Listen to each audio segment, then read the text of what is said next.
But initial thoughts, since we've got a pretty cool panel already up, Laura, your initial thoughts about Alex being back on X? Well, I love it. I mean, I'm thrilled to see him back on X, and it's really like personal for me personally because a lot of people forget about this. But on September 5th, 2018, Alex and I went to the congressional hearing on big tech censorship together. And oh, he just texted me. He said he's locked out. So, I wonder how he can do this. Yeah, that's very weird. Make sure no one has him blocked, by the way, guys. That's Zev. Make sure you don't have Zev. You weren't even on Twitter when. That's interesting. Alex. But we attended the congressional hearing on big tech censorship when Jack Dorsey was testifying, and I just want to remind everybody that this was back when. Okay, so he said, sorry, he said he's joining now. Chase Geyser. He said Chase Geyser is going to let him use his account. So you need to make Chase Geyser a speaker because that's the account Alex will be using, since he said that he can't do a space from his account. So just make Chase Geyser a speaker, Mario. Yeah, we'll now watch him get banned for a bit like a account evasion or whatever. It's funny. Yeah.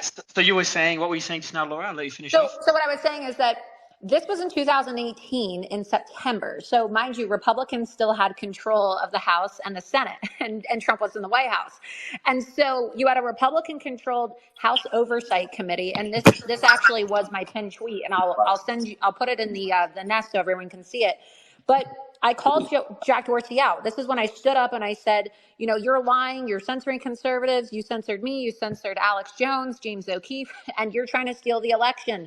And I warned the Republicans of what was going to happen. Literally the very next day after that hearing, right? Alex and I chased Jack Dorsey out of Congress. It's literally on video. And there was this iconic photo. It's actually his Twitter banner photo right now. And you can see Alex like screaming at Jack Dorsey. And then you see me with my pink selfie stick. The very next day, Alex was permanently banned from Twitter. And so was the InfoWars account. And so just the fact that, we have been dealing with this level of persecution together for so many years, we were really the canaries in the coal mine. And Alex has had me on his show many times, and I said that I'm the most censored woman in America. He's probably the most censored. So we've got the most censored men and women on stage. Yeah. So it's a testament to what X has achieved. That's right. But just by the way, Laura, yes, we can, Alex. Let's go. It is. Alex, welcome to X. How are you? Thanks for having me. Just so I don't get in trouble, or Chase Geyser doesn't get in trouble, so I'm really trying to follow all the rules so they can't try to get me off with all the complaints that the woke thought police engage in. Chase Geyser works here at InfoWars. He's co-hosting with me tonight on my regular show at InfoWars, and so I've been very happy to come on. I know this is the biggest or one of the biggest spaces here on Twitter, so I'm very honored to be here. And then I've been frantically trying to get on, but I think the code hasn't propagated yet. I'm not an IT guy. I think the code hasn't propagated because I'm still locked out of a lot of features and a lot of things, and I was unable to get verified today until Jack Posobiec called some folks he knew at Twitter, and they were able to even allow me to get on the Twitter. So I'm here, and as soon as they fix that glitch, I'll be glad to call in from my phone. But for now, I'm with Chase Geyser. Yeah, and we've just got Jack up on stage as well. He just came up now. So Jack, we appreciate you trying to fix. So what happens, Alex, when you try to join the space from your account? You can't see the space, or it doesn't allow you to join? Wow. Did you hear me? Alex? What happens? So when you try to join, does it just not show the space, or you can't click and join? No. It lets me begin to join, and then it sent me an error message saying your account is banned. I have a screenshot of it. Oh, wow. Okay. It could be just technical. Well, first question that I have for you, we've got a pretty incredible panel. A lot of people that you probably know. We're going to go to the panel in a bit as well for questions. But, first I want to applaud you for coming here. You could have gone anywhere, but you came on a platform that, we ask the hard questions. We always try to represent all sides of every discussion and avoid echo chambers. And that was the first place you came on as you got reinstated on X. So I want to applaud that step. First question that I have for you: how does it feel to be back? Well, I've got to say it's It's not about me. It's about everybody having the courage to stand up for free speech, particularly Elon Musk, Tucker Carlson, and others.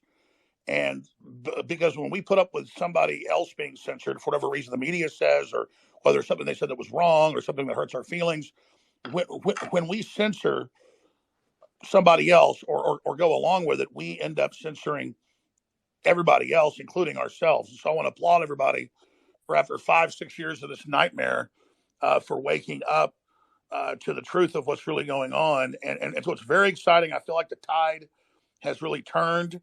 And I'm not just seeing this, here in cyberspace on Twitter, which has obviously exploded and just is dominating while the old big tech dinosaurs die, because they are like Pravda in the old Soviet Union. So it's very, very exciting to be part of history. But really, this isn't about me. This is about the public recognizing that the process that was used to demonize me, misrepresent what I said and did, and then silence me and then build straw men. Once they silence you off all major platforms, they're able to then steal your identity and then turn you into something you weren't, with edited clips and out of context stuff. And now even everybody's experiencing it who's prominent with these deep fakes. So that's why it's so important that everybody have a voice, even if we disagree with them, because we need to hear what they actually have to say in real time, especially in this so connected world, because this is the real discrimination of the future with these social credit scores and AI systems, is using excuses to block humans off the web, but then giving bots free reign. That's another visionary thing that Elon Musk has done, is declare war on the bots, declare war on robots that are stealing the identities and masquerading as humans. That's really critical. So one thing I did in a post today, and I think Tucker was the first one to do this, and not only calling you the most censored man on the planet, he said that you were, I think, the first major personality to be censored by big tech. And he told a story on how Tim Cook had a meeting with other platforms in 2017, end of 2017, and they made the decision to censor you not only from social media platforms, but that included your bank account. That included everything. Can you tell us more about the platforms that censored you, the excuse that they gave, and the experience that you went through? Absolutely. I think that was back in August of 2017, 18. I don't remember the exact date, but it was in August. And I normally get up at about 4 a.m. So I got up, got a cup of coffee, turned the computer on, and I had hundreds of messages saying it was just announced you were banned. And Tim Cook said, yeah, we had our weekend meeting, and I met with the other heads of big tech, and we decided to curate like it's a museum. And I'm a museum piece that he just took out and put something else in there, a nice word for liquidating. And then they really didn't have excuses for why they did it. They used some really, really strange excuses, that I was rude to a CNN reporter, Oliver Darcy, and that I'd also beat up a child in Missouri because the guy looked like me, but it was on ABC News. And it was just really, really, really flimsy reasons. And then I was taken off. We lost most of our software that we were already paying for. We lost our shopping cart software. We lost the sub software. We lost LinkedIn. We lost over 100 things. And then we lost our banking. We launched our credit card processor. We lost over 100 things in the next week or two. And it was really, really intense. And then they had, we later learned, I'm not going to say names or even get into it because that's what they want's attention, but we learned there was a big, powerful New York PR firm that actually does the PR for the UN and also for some of the CIA operations. And that's really what we're talking about here. That's all come out in Congress now. And then they went and dredged up stuff in my timeline out of context, blew it up times a million, and then said that I was currently doing things I'd never done, just outrageous, horrible things. But notice, never proof, never a clip, never a video, never anything. And so, other than like 3-second clips out of context, so I was unable to defend myself. And so they were able to then create this new Alex Jones. But then I was very blessed over the next 5 years. The public really on their own, because they kept demonizing, kept attacking, sometimes thousands of articles a week, hundreds of TV programs a week. I'm not exaggerating. I mean, AP articles syndicated in every newspaper in the country at least once a week. And Daily Mail attack pieces every week, just thousands and thousands and thousands of articles, like I was a third world country they were about to invade. There was that much propaganda, but it wasn't as they were really that scared of me. They knew, and documents that later came out, that once they used me as a training tool, like a chew toy for attack dogs, that once the public got scared and didn't defend me and self-censored and didn't promote me, then they could move on to everybody else. So I was simply the first big domino to fall. And then once they did that, they were able to take the whole thing over. And since then, they had NATO summits 5 years ago saying, we got Alex Jones, and now we're going to get everybody. We're going to basically shut down left, right, everybody. We're going to bring in total control. The internet will soon be like Netflix. There'll only be approved channels and approved programs. These are quotes.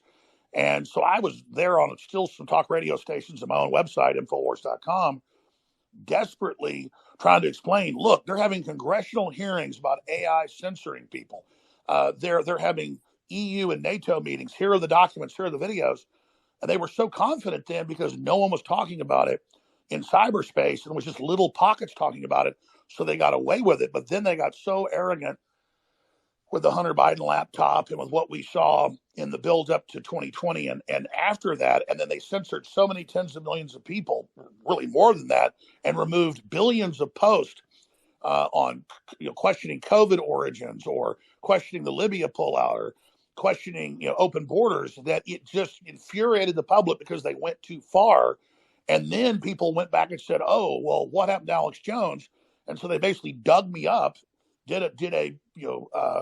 exhumed me and did a autopsy and found out that I was just the first test subject. And so quite frankly, I'm just very honored for everybody's support and people seeing through this. I'm certainly not perfect, but 99% of what people hear about me is not true. It's the same thing they do to Elon, where he says nice things. And then they lie and say, Elon Musk just said this. And then you spend an hour trying to find where he actually said what he said, and you finally find it, and it's the opposite. And so I'm telling you, folks, that's what they do. They completely twist everything. And I think so many people got a large serving of what I had that there was a lot of camaraderie. And quite frankly, everybody are veterans. I wouldn't call us victims, but we're veterans of real information war now. We've all had a real chance to experience it. And so it's a major tide turning point. I know that like a poison battery, they charged me up with so much negativity, such a straw man lie, such a horrible, terrible demon that Elon knew that if he brought me back early, I think that would have been too far because the public wasn't educated yet. And he had to free the rest of the captives first. But I think as more evidence came out, he made that bold move because it's really a fuck you. Just like he said a few weeks ago at the New York Times, that these people there's never enough censorship. You never can bend enough to them. You never can compromise with them. They never compromise with us. So you finally reach that, well, fuck you moment. Fuck yourself moment. Go fuck yourself. And so I think that's the shot heard around the world. I think that was the final tipping point where the tide completely turned. When Elon Musk said, go fuck yourself, you can mark that day as a shot heard around the world in the info war, and when we turn the tide.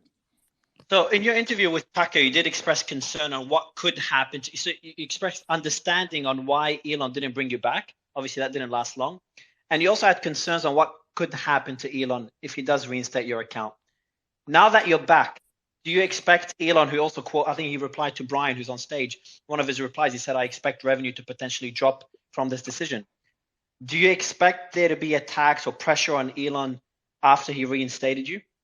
Well, I think he said that yesterday. I don't have the comment on X in front of me, but he basically said it's the right thing to do because of principle, and it's also what the majority of the vote said. So this probably will hurt X monetarily, but justice be done, may the heavens fall, basically. But at the end of the day, it already has way more traffic, way more people. It's avant-garde. It's revolutionary. It's rebel, it's maverick, and that's what Elon Musk has always said he is, and he's done all these maverick things, and people always say, well, he didn't really do that. But I went back and researched it. He did do that. All these incredible successes. I'm not kissing his ass. It's true. And the fact that he could take over Twitter, free it, and bring back one of the most demonized people, if not the most demonized in the world, talk about a witch hunt, shows he put his money where his mouth is and is the Maverick's Maverick. I mean, nobody can argue now that this guy is not cutting edge Maverick. And so I think he understands that that's where this is going, and he's gambling on free humanity. He's betting on humanity. So when I was on Tucker, he taped it a few weeks ago because he was waiting to launch his new network to launch his Monday. But he said he waited long enough, so he went ahead and released it ahead of his new network launching Monday. That'll still be here on X, but obviously some of it will be behind a paywall. I didn't think that Musk was. I mean, I knew he was a maverick, but I didn't know that he was like Top Gun. I'm just being serious. So I said, look, I understand. He knows I've been so demonized, so lied about. They built me into the devil's devil at an emotional level with so many people that they will absolutely come after him at a never before seen level if this happens. And the ADL and the CIA and the Justice Department and the Southern Poverty Law Center and Media Matters, they were already doing it when I was taping the interview like 3 weeks ago. But then since then, all those big establishment sponsors who are already being boycotted by the American people, by the way, so they're losing literally hundreds of billions of dollars in the aggregate because the people are boycotting them. As Elon said, well, now they're trying to bully Elon, to bully the American people, the people of the world. So he said, go fuck yourself. And I can't speak for Elon. Maybe he'll call in. But I think as soon as they did that to him, even though he tried to, basically work with them, was being very, very fair. And, I think really cleaned up, the thing of bots and things like that. As soon as they doubled down, he said, you know what? Screw you. I'll go ahead then and release the Kraken. And it's not that I'm that good on Twitter or that I'm even that great of a talk show host. It's the symbol of what they built of Alex Jones is now an archetype of the rebel populist and what the establishment fears. And so what Elon did was really throw down the gauntlet. Yeah, so we've sent an invite to Elon. Hopefully he'll be able to join. He is online, so we'll see if he joins. But do you think it's enough? And I'm focusing heavily on censorship because there's a lot of things we're going to discuss here with us for a while. But I'm focusing on this because I do think it's one of the biggest threats that people are not paying attention to.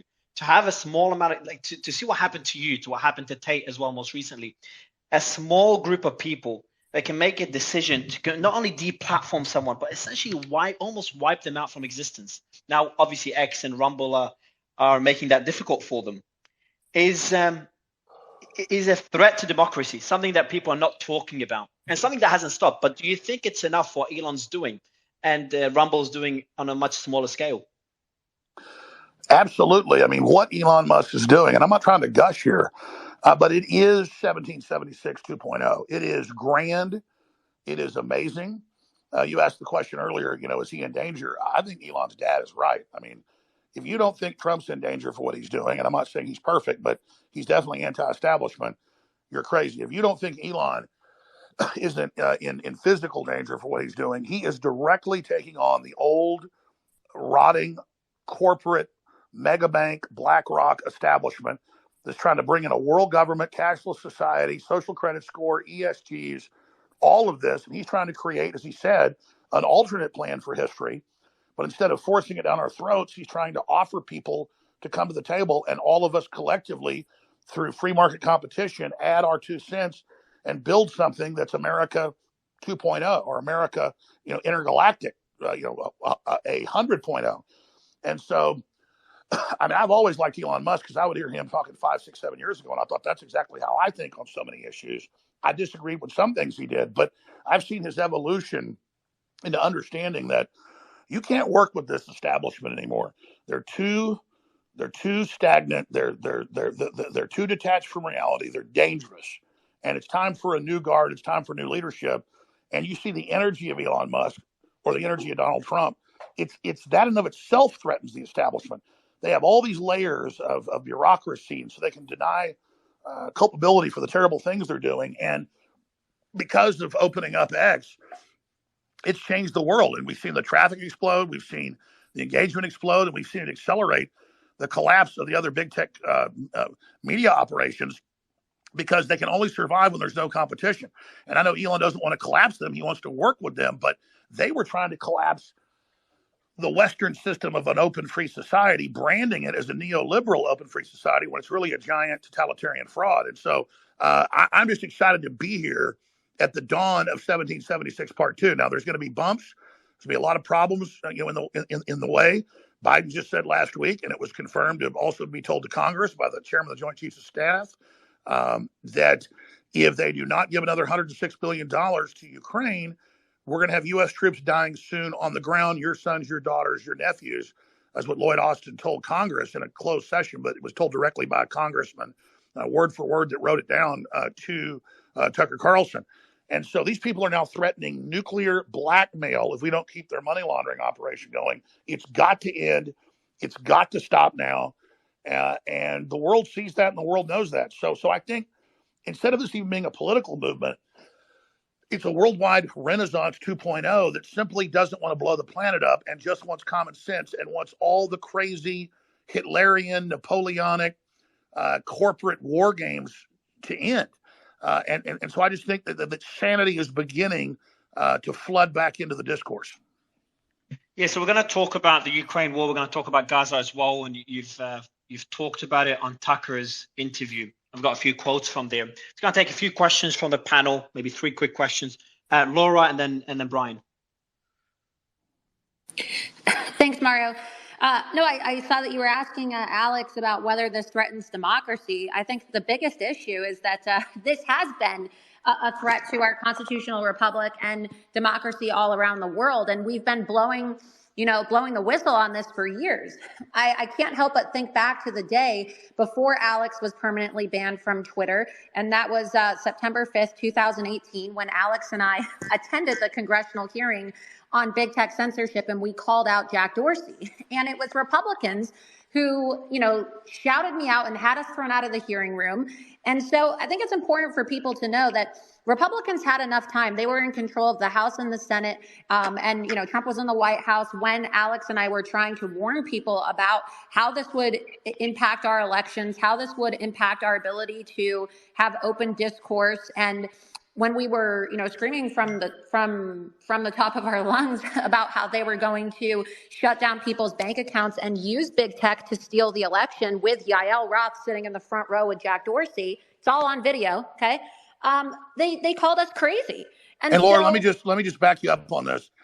I talked to Trump back at the time, and I said, "Listen, they're already curtailing you way back 90%." And he was still so confident he didn't take it serious. And this is a big criticism of Trump. He spoke some about censorship, but once he got banned, then it became front and center, because again, there's still, especially in really older people, I'm not being mean, but people that are 75, 78 years old, he was like 74 at the time, they have real blind spots. And I mean, remember just a few years ago, they would have congressional hearings and Google would lie to the telecommunications committee and say, no, we don't track anybody's phones or locations. And they'd say, okay, good, I heard that. And congressman would say, why does it pop up on there? Where's that coming from? So you've got people that are dinosaurs when it comes to tech who don't understand any of it. And you have a judiciary that's the same. And so it's the blind leading the blind. And they don't understand that a new government, a multinational technocracy, has already basically taken the world over. Now they're starting to catch up really quick. But, I know Jack's Posobiec's on here. Jack has been in intelligence. He's connected to so many things going on. And Jack has been warning for 6 months that Biden would threaten physical war right before the election and use an expansion of that war to try to cancel the election or stay in power. And now,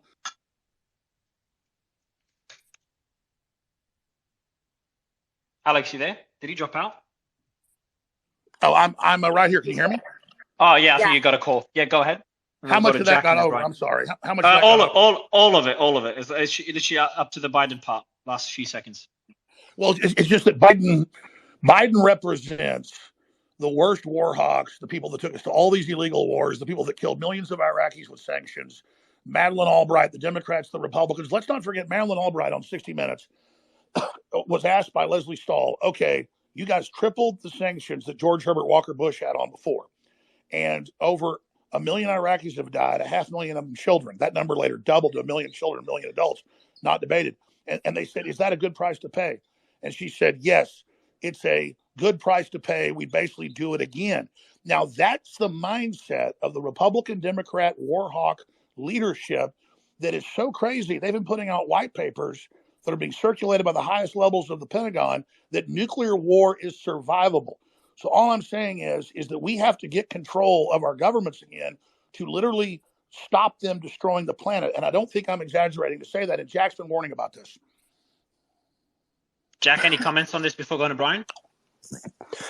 Yeah, hey Mario, hey Alex, great to see you back here on X in its new iteration. And I do think that because we face such a complex and unique series of threats right now, one of which I would include, and I would not put it beyond this current establishment to find an excuse to, as we saw in 2020, they used the crisis of COVID to change the way that we hold elections fundamentally in the United States, right? That's without question. They did do that.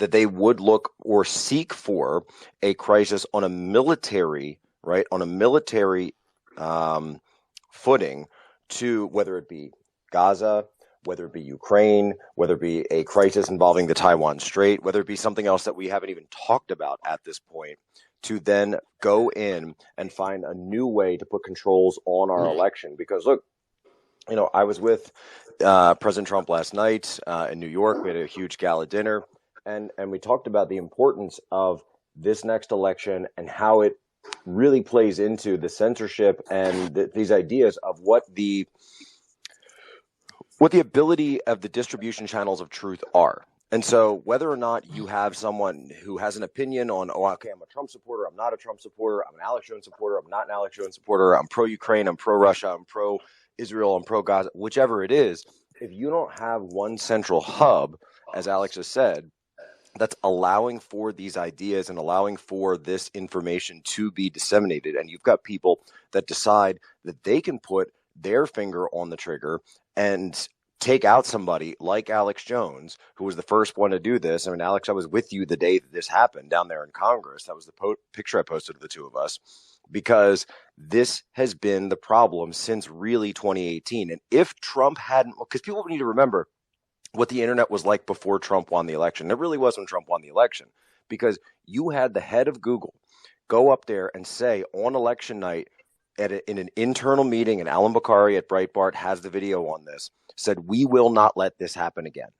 Big tech said, we will not let a populist uprising take over and put a candidate in office, right? Left or right, they said they will choose from now on. And that's when the censorship industrial complex began.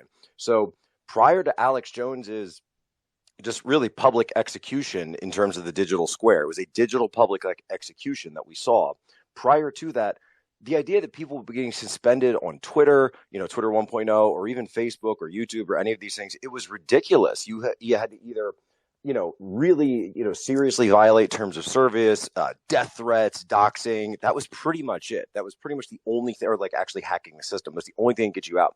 But when they did that to Alex Jones, it fundamentally changed the way that we operate on social media and the way that we share information. And up until the point of Elon Musk purchasing Twitter and transforming it now into X, we have not had the ability to freely share information. And that's why in the past year, it's basically been about a year and change since he purchased it.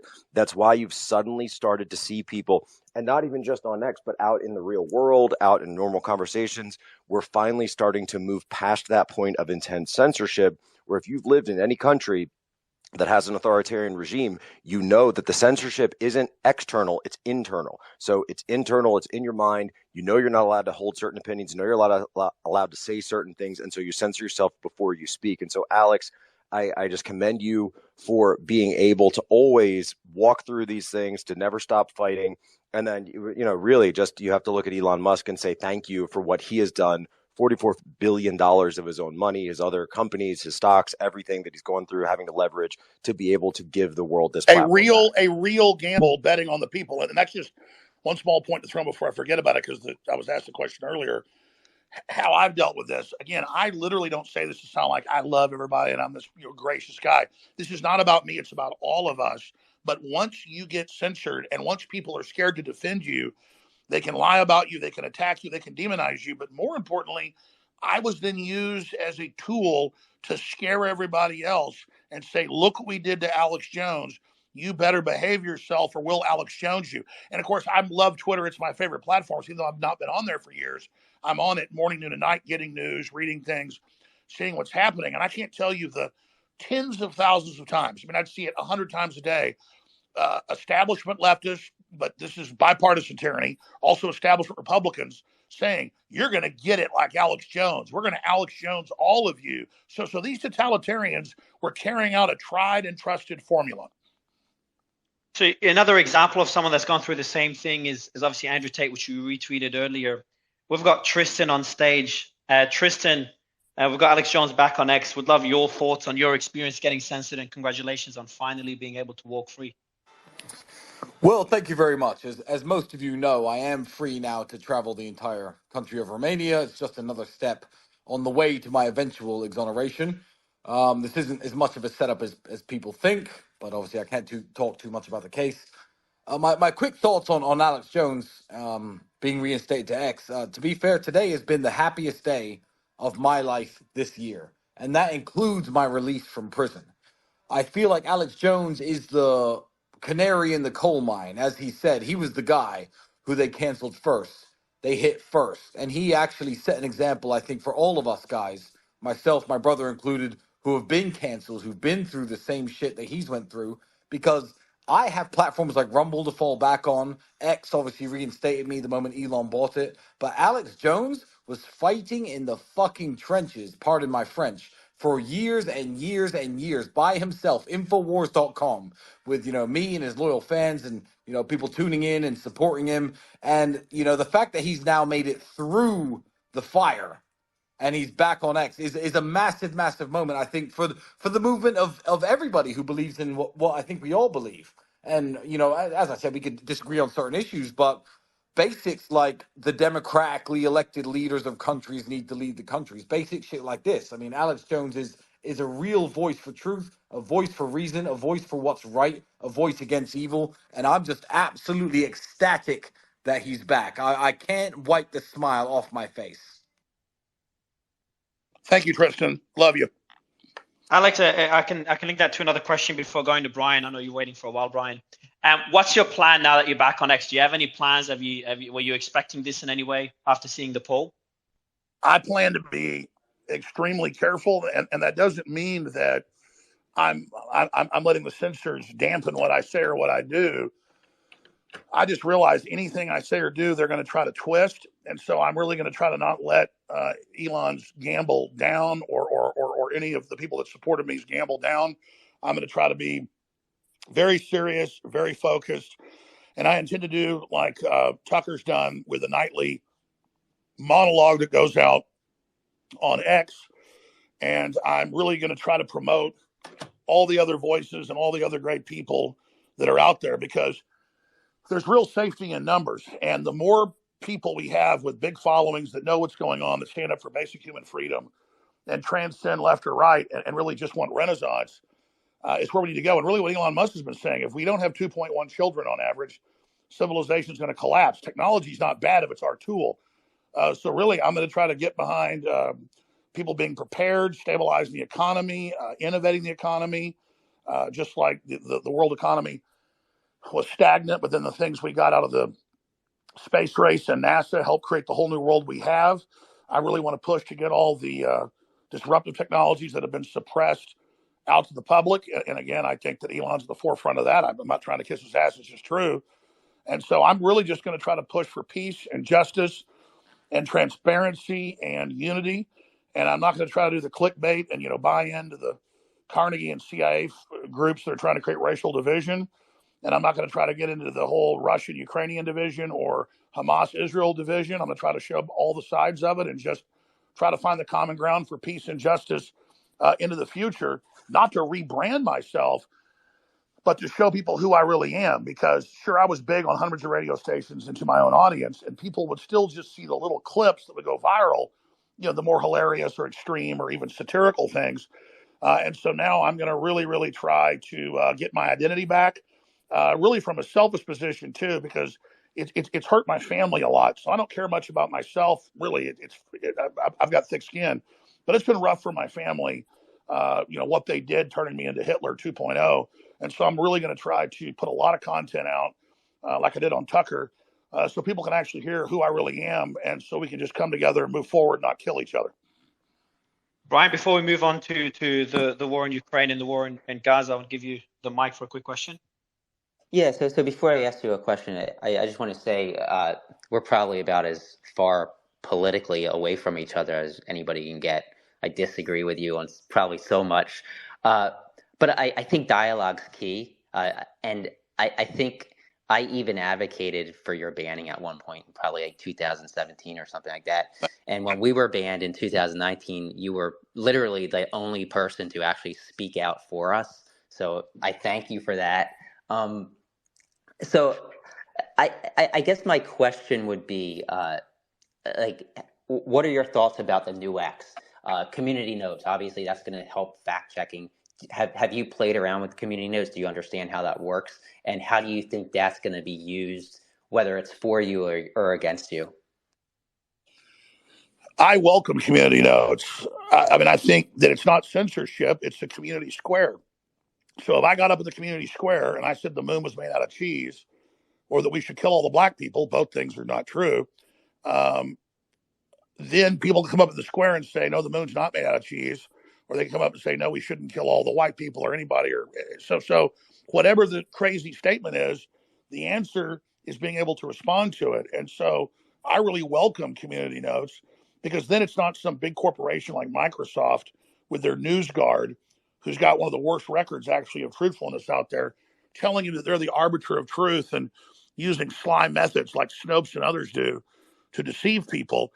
I welcome people correcting me. You know, when I'm on the radio /TV doing my weekday shows at InfoWars, I've got a crew in there running it, and they don't tell me what to say or do. But a couple times a day, they said, "Hey, you just said a date wrong, or you just said something that they know is wrong," and then I correct it, because I never consciously get something wrong. But when you're talking 3-4 hours a day, you make mistakes.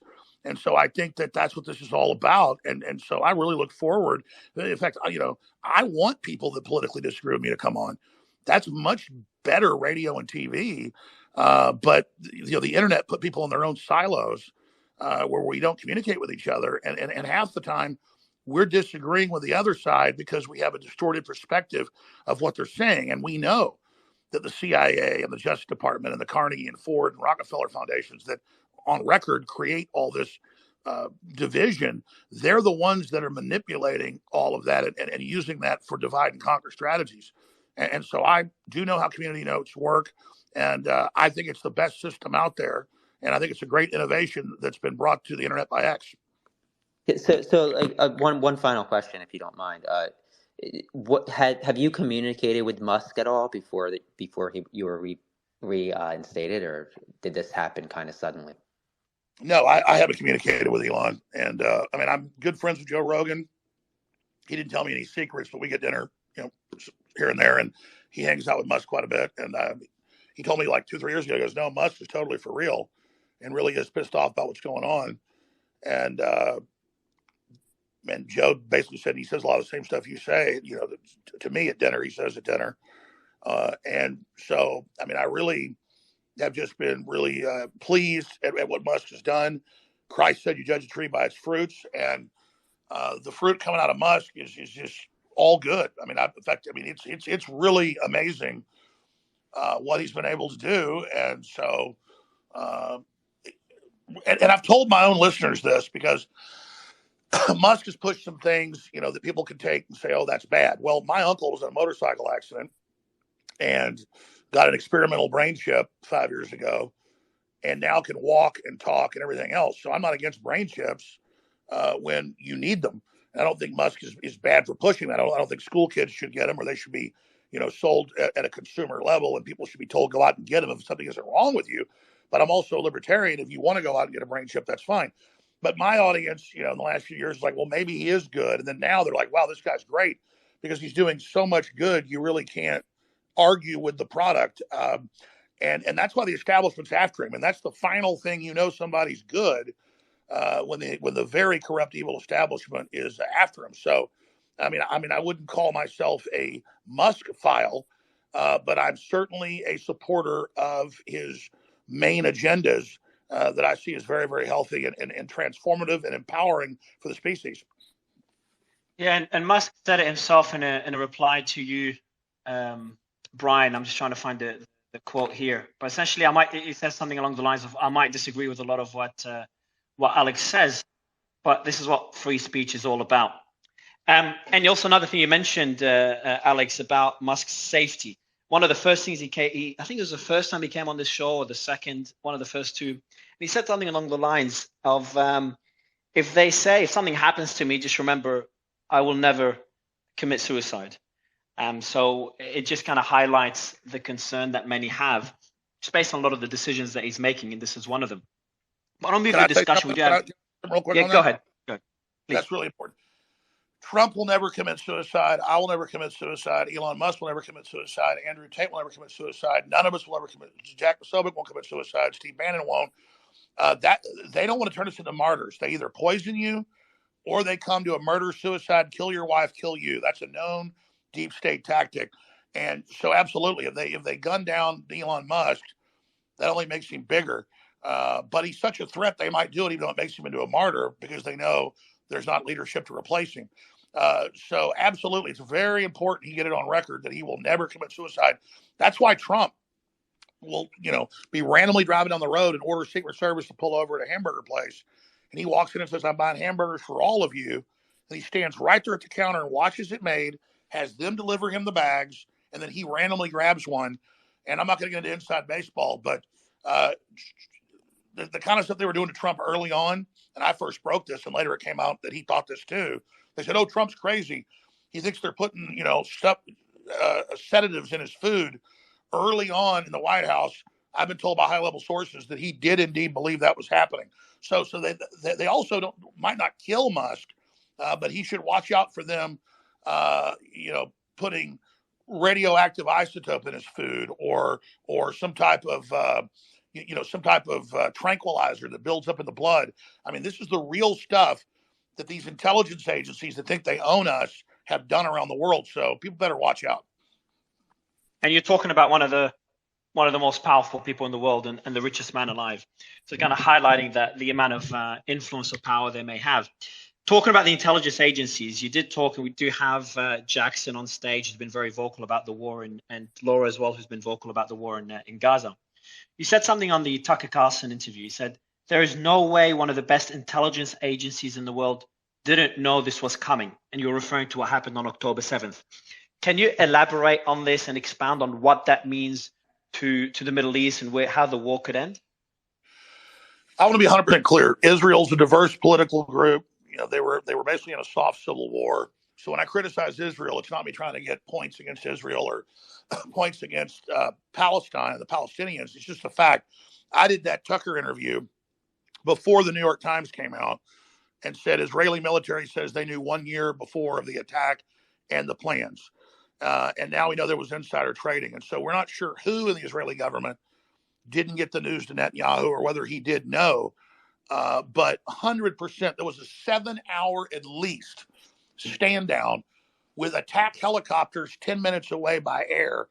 Israel has over 300 of them, including almost 100 Apaches and Cobras, fully loaded with weapons at any one time. 5 attack helicopters could have been there when the first calls came in, but instead retired military officers from as far away as Tel Aviv north drove 45 minutes to an hour south to try to stop the attack. And so it is a fact that Israel stood down, and Netanyahu said, well, let's investigate it after the war is over. Well, now he's saying it's going to last 10 years. So there is something rotten in the state of Denmark. This time it's rotten in the state of Israel. You have $6 billion sent by Biden to Iran a month before. Iran is financing Hamas through Hezbollah. And so I'm not saying Hamas works for Israel, even though Israel helped set it up in the late 1970s. That's on record. There's some larger global destabilization going on here so that the war hawks make more money and have political distractions. So I think what we know for a fact is Israel stood down. We just don't know exactly who or why. Jackson? I have a question for Alex. And Alex, by the way, it was great being on your show about 2 weeks ago. I had a fantastic conversation with you. My question for you is, we look at the Trump administration that's probably going to be forming, and the first Trump administration, he, handpicked, or, they kind of had the Republican Party put a bunch of people in that were deep state appointees that were very pro-war. It wasn't until the end of the administration when we saw more rational minds like Colonel Douglas McGregor begin to rise up. So in this next Trump administration, obviously, I think he's going to be filling the spots, the important spots, with those anti-war voices, given everything that's happening with China, Russia, Gaza, and all the people that want to go to war right now so much with those countries. But, you know, Trump is only going to be in office for 4 years, and then who's next? You're going to have another pro-war spokesperson like Ron DeSantis probably running, and Gavin Newsom. So what's the answer to how we can actually rid these anti-human Malthusian scum from our government? Does Trump have to lock them in prison? I mean, I personally would support that, but how do you think we actually rid this problem once and for all? Well, I don't know if Jack Posobiec's there, but he and Steve Bannon are probably the smartest people on this subject. So if he's still there, please pop in after me. But let me just give you a 35,000-foot view. What you said is totally true about Trump thought, hey, this is like a business. I'm going to come in, bring people in. They're going to do what I tell them. No, Obama signed the Countering Foreign Disinformation Propaganda Act as one of his last acts when he left office in 2017. And he put a stay-behind networks in the agencies, State Department, FBI, CIA, Justice Department, and some think tanks to actually undermine Trump under the auspices of him being a Russian agent with no proof. So this was going on at the RNC in 2016 in Cleveland. It later came out. They'd already designated him with no proof as a Russian agent and turned these systems loose on him and the American people. So Trump has said when he gets in, he is going to purge the leadership of the U.S. attorneys, all of them, which Clinton did that as well, so it's constitutional. That's why they say he's going to be a dictator and he's going to kill everybody and prosecute his political enemies. They're the ones that have been doing that. All he's got to do is remove them, and he's been provided with lists now and is now listening to people that knows who's who. I mean, well, let me tell you, the deep state really came after me in 2018 when I went on air and said, Fiona Hill is on the board of George Soros's Open Society. Fiona Hill is one of the top writers at theglobalist.com. Fiona Hill working with McMaster are inside operatives, and they're the moles. And man, I mean, all hell broke loose. And she went on 60 Minutes and said, I don't even know what a globalist is. And so that's why they've said they're not going to let Trump get in. So they said he was a Russian to the intelligence agencies, and the intelligence agencies created the fake dossiers, used cutouts. Now they're saying he's going to be a dictator, and so he's got to be stopped. And I believe, like they did with JFK, because he wasn't going along with the Federal Reserve, they are already have the plans and blueprints ready. I guarantee you they're trying to poison him right now. And if that doesn't work, they'll either blow his airplane up or shoot him. So you're kind of counting your chickens before they're hatched, and I hope you're right that he gets in. But I don't think they're going to let him get in unless there's a big enough uproar up front to let the establishment know that we're watching them and are aware. And there may be such an awakening now that they do back off. That would be their smarter course than try to re-infiltrate in the future. But I don't believe they're going to do that. I believe this is the critical juncture, the heart of the battle. It's the Waterloo, and they're outnumbered, they're surrounded, and they're not going to surrender. And so if Napoleon could have assassinated his enemies instead of being defeated, he would have done that. And so I use the Napoleon analogy. So it's the globalist in the bunker like Hitler in 1945. The problem is they're still in control of the bureaucracy. So we are waking everybody up. Populists are being elected everywhere, all over the world. The globalists are in trouble. So now they're going to throw everything, including the kitchen sink, at us. And so that's where I stand on that. Is Jack still there? He is. And we also have Elon on here. He did say that connections to your account, the reason you couldn't join is it take a few more hours for all the connections to be restored. But you were thanking Elon earlier. He's on stage, Alex, for you to thank him and ask him any questions you have, or vice versa. Elon, how are you? Good, Mario. It's been these are tumultuous times, wild times indeed. As you just mentioned, when there's an account with a large number of followers that is restored to the system, there are a lot of connections that need to get you have to re-knit the thing together, so that takes several hours. So the Alex's account should be working, I think. And and Alex, I honestly don't really know you, and you don't know me, but one of the questions I really have to just get out of the way, and you've probably talked about this already before, is the whole Sandy Hook thing, and because it's not like, obviously, if somebody's sort of denying or that murders of children, that's not cool at all. And so just what exactly did you say, and what is going on with that situation? I would like to actually hear what did you say, and yeah. Well, Elon, thank you for allowing me back into the public square so that I can actually tell the world what really happened. So, and I hope this is the last time. I'm happy to do Probably it. Not the last time, That I ever... but still. Yeah. Okay. I don't know how much. Would you like the short answer or the medium answer or the long answer? I think at least the medium answer.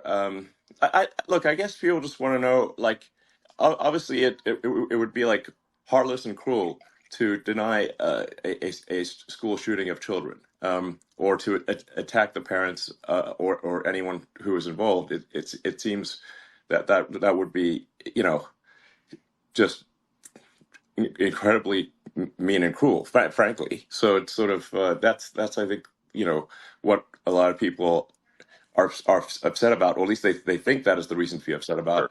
Sure. And if that were true, I think they would rightly be upset with you. Yeah, yes, sir. Well, please let me then just tell you what really happened, okay? And if you want me to send you a dossier with clips and videos and articles, I mean, post it to your account. Yes, sir. I will do that. So let me tell you what happened. I'm a guy that didn't go to college. I mean, a few years of community college. I started out on Access TV 29 years ago. I was not professionally trained, and by 2016, I had 30 million viewers and listeners a day conservatively. I was the biggest show, as big as Rogan is now or bigger. And I had a very small operation and did not even understand how powerful I was. And so when that event, I just call it the school shooting, which I do believe happened 11 years ago, the internet exploded, and it was the top story for off and on for years with all these professors and former school safety people and all of them saying they believed it was a drill. And I simply covered them covering that. What was entered in court against me in both cases where I was found guilty by judges, kind of like in New York, there's a judge in Trump's case, not even a jury, in his real estate case. And then years later, after Trump got elected and after I was deplatformed, it made me bigger. And so suddenly I would wake up and there would be sometimes 100 articles or more a day, every major news channel saying that I was currently saying nobody died, currently sending people to their houses, currently peeing on graves. I didn't even know these people's names. I only said one of their names ever. Now, I believe their children died, and I understand all that. Okay. But I'm saying, imagine I was not deplatformed. No mention of the school shooting in Connecticut for like 6-7 years. Then they go back to my timeline, and it turns out it was a big New York PR firm, Democratic Party. They dredge it up. They run hundreds of articles, sometimes a day, but a week for over a year. Suddenly it becomes a big story again. What's the PR firm? Pardon me? Which propaganda firm was this? PR is a public relations is a propaganda word for propaganda. So I think we should call PR firms propaganda firms, because that is in fact what they do. So what propaganda firm was this? I will find the name as soon as I'm off, because I can't do 2 days. I'm not good at doing 2 days at once. I can't walk and chew bubble gum, but I will post it to the to X, because after they got their $1.5 billion judgment and asked for $2.67 trillion, that the GDP of India, I'm not joking, folks, that's Bloomberg. They then came out and bragged that they had quarterbacked the whole thing. They're one of the biggest. They do the UN's PR. Okay. And not that they had quarterbacked, quote, destroying Alex Jones. And so I did question it. I did say at times I could see that I'm not even say it now. They'll take it out of context. Say I said it again. I did have what they entered in court on me was 23 minutes of video and audio over 5-6 years. We did an audit. I hadn't talked about them when they sued me for 2 years. I refused to talk about it. I apologized when the PR firm got involved, and I didn't know who it was at the time. It was just all over the news. I said, hey, I thought it happened. Yeah. I said it happened. I said it happened. I decided it happened 5 years after it happened. So I said, I'm not the Sandy Hook guy. It turns out some of these experts that said it didn't happen are crazy. They made up stuff. I said, I believe it happened. And then they spun it and said, oh, now he admits he lied about it. So it isn't who I was. It's kind of like they've done with you, and you did nothing like I did. I mean, I did question it. I did say a few times that I thought it hadn't happened, but I didn't turn the knife. I didn't really think about it. I thought about how I was talking about the internet with YouTube videos with 30, 40 million views that I didn't make. Sure. It was a hot topic that would come back from time to time. But no, I was not the creator of it. I was not the progenitor of it. I was not the guy pushing it. Yeah. And then I kept saying, no, I believe it happened. And they went, aha, you now admit you lied for money. So what's not true is I never made any money off of it. I barely ever covered it. It's not my identity. And it's just like they misrepresent what you say, take one little thing and twist it, and then say you need to apologize for it. And then they just keep hammering it and hammering it and hammering and hammering it. So I've been desperately, I mean, in fact, I'll post it to X if you want. There's over 100 apologies. Sure. That I've given, over 100, in fact, probably 500. Every show I go on, they ask this. I apologized on Joe Rogan's show 5 years ago. I apologized on Patrick Ben-David's show 5 years ago. I mean, these are prominent ones. I apologized on every show, and I'll say it again. I apologize that I just gave my commentary, because I'm really just a guy that a talk radio host. So I do that on the internet. I just take calls and interview guests. And that I played devil's advocate. And if that hurt people's feelings, I apologize. But I did not send people to your houses. I did not pee on graves. I don't know any of the stuff that went on. And then when they had the trials, after I was found guilty, trials on damages, there was never any video of people peeing on graves, any video of people at houses. There was an FBI agent who was there that day at the tragic event in New Haven, Connecticut. It's Sandy, I'll say the name. He was there, and he didn't have an FBI vest on, and his gun was pointed the wrong direction, pointed upside down. The internet questioned him. When he got on the stand in Connecticut, my lawyer said, has Mr. Jones ever said your name? No. Has Mr. Jones ever put your picture on the internet? No. Have any of his hosts done it? No. Has InfoWars ever put your picture out or said your name? No. What happened to you, sir? One man, he said, called me at my offices, he said 7 years ago. This is 8 years ago now. And asked me if I was really an FBI agent. The jury gave him $94 million that doesn't exist. $94 million that never said his name. So I challenge people to find me say any of their names. I said one guy's name, and I apologized to him on the stand. The thing had probably 100 million views on 5 or 6 different YouTube videos of him smiling and laughing before he walked to the mic. I played the clip one time and said, yeah, that looks like he's an actor. I did not attack him, did not come after him, did not say his child didn't die. And look, I don't want to fight with him, though. I said to them in a deposition, I said, I will chop my pinky finger off with a meat cleaver right now. And I will, if you'll just leave me alone and stop saying I made hundreds of millions of dollars off of you, and stop saying I'm attacking you. So it's very simple. I have become, and I know what happened. The media ran a year of articles attacking them in my name, saying things I never said as a straw man, enraging them against me. And then, so they've been victimized. They've been manipulated by a PR operation. And so I would love to come on X with the families. I'd love to raise money on this show or your show, Elon, or any of them. I'd love to come on here and raise them $10 million for gun safety awareness next week. I would love to. I would love to be in an open panel with them. I would love. Okay. It actually looks like Ed Krasenstein wants to talk. Maybe Ed, could be good to hear from you. Yeah, so I kind of have a question for you, Elon. So Okay. let's say Well, that. okay. I mean, But this is not an no, no, opportunity to interview me. no. It's in regards to Alex Jones though. Okay. It's related. So Okay. let's say Alex Jones or somebody else does the same thing, but clearly directly claims that a school shooting did not take place when we know it did. Does that future person or Alex Jones get banned, or is the new policy that they remain? We need to look at the circumstances there. The rule that we're trying to follow here is to obey the law. So obey the laws of the United States, obey the laws of the countries in which X is present, and really do our best to not go beyond the law on the premise that if the people wish the law to be different, then the people will ask their representatives or their leaders to change the law. But otherwise, our goal is to hew as closely to the law as possible.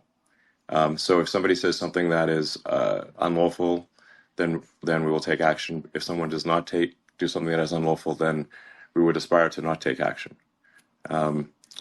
If the laws change, of course, then we will adjust our behavior accordingly. So that's sort of the general approach that we're taking. And now that we have community notes, which, while it's not perfect, I think it's the best fact checking that I've seen on the internet. And so if someone were to post false information, they can be community noted. It's always important to say, like, no fact checking system is perfect. If perfection is the standard, you can just basically dispense with all fact checking because nothing will be perfect.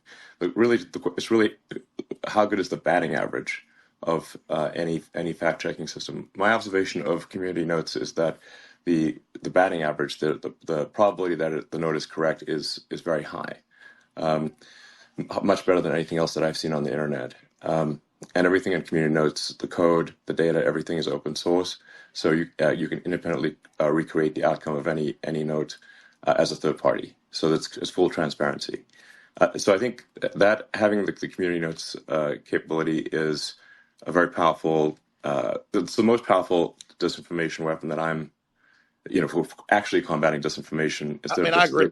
Yeah. Can I throw something in real quick here? Sure. Look, this is why I believe what people were saying and actually questioned and for a little while thought it might not have happened. We were lied to about WMDs in Iraq. We were lied to about anthrax in Iraq. There was Operation Northwoods. That is true. There was Operation Northwoods in 2000. ABC News, declassified. U.S. government plan to stage fake mass shootings and blowing up airlines with people that would take off and would land, CIA, and then they would actually just blow up a drone plane and then claim a mass event had happened or claim a mass fake shooting happened. So Jussie Smollett lied about what he did. Hezbollah and Hamas, Hezbollah ran it, did kill a lot of Israelis. I condemn the attack, but it wasn't true that they cut a bunch of kids' heads off. Even the White House and Israel has to admit that. Well, people came out and said they didn't believe that there was proof that Hamas cut heads off. So the establishment view was they did cut heads off, but they didn't. So how do we penalize people if somebody wants to believe the earth's flat, they have a right to, and the community notes and everybody else can challenge them. But it's the establishment lying so much that makes people not believe anything, and then they lose faith in everything. I'm actually worried about this because a lot of my audience is so disillusioned. They think I'm an agent or something too. I'm not.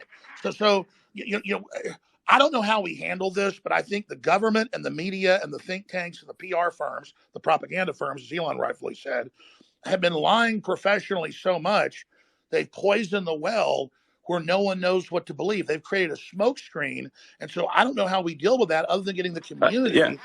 Alex, I just want to be clear. Hamas does have a habit of cutting off heads. They're quite proud of cutting off heads. This particular circumstance, perhaps there is some uncertainty, but they do cut off a lot of heads, and that is, there's no question about that. And they appear to be quite jubilant. They're quite happy when they cut these heads off. Elon, So, I don't like Hamas. I don't yeah, like the Muslim Brotherhood. I don't like Hezbollah. You're right. That is a hallmark. they Like they they Yosemite Sam, they're Yosemite proud of Sam. cutting off heads. Is Yeah, my observation.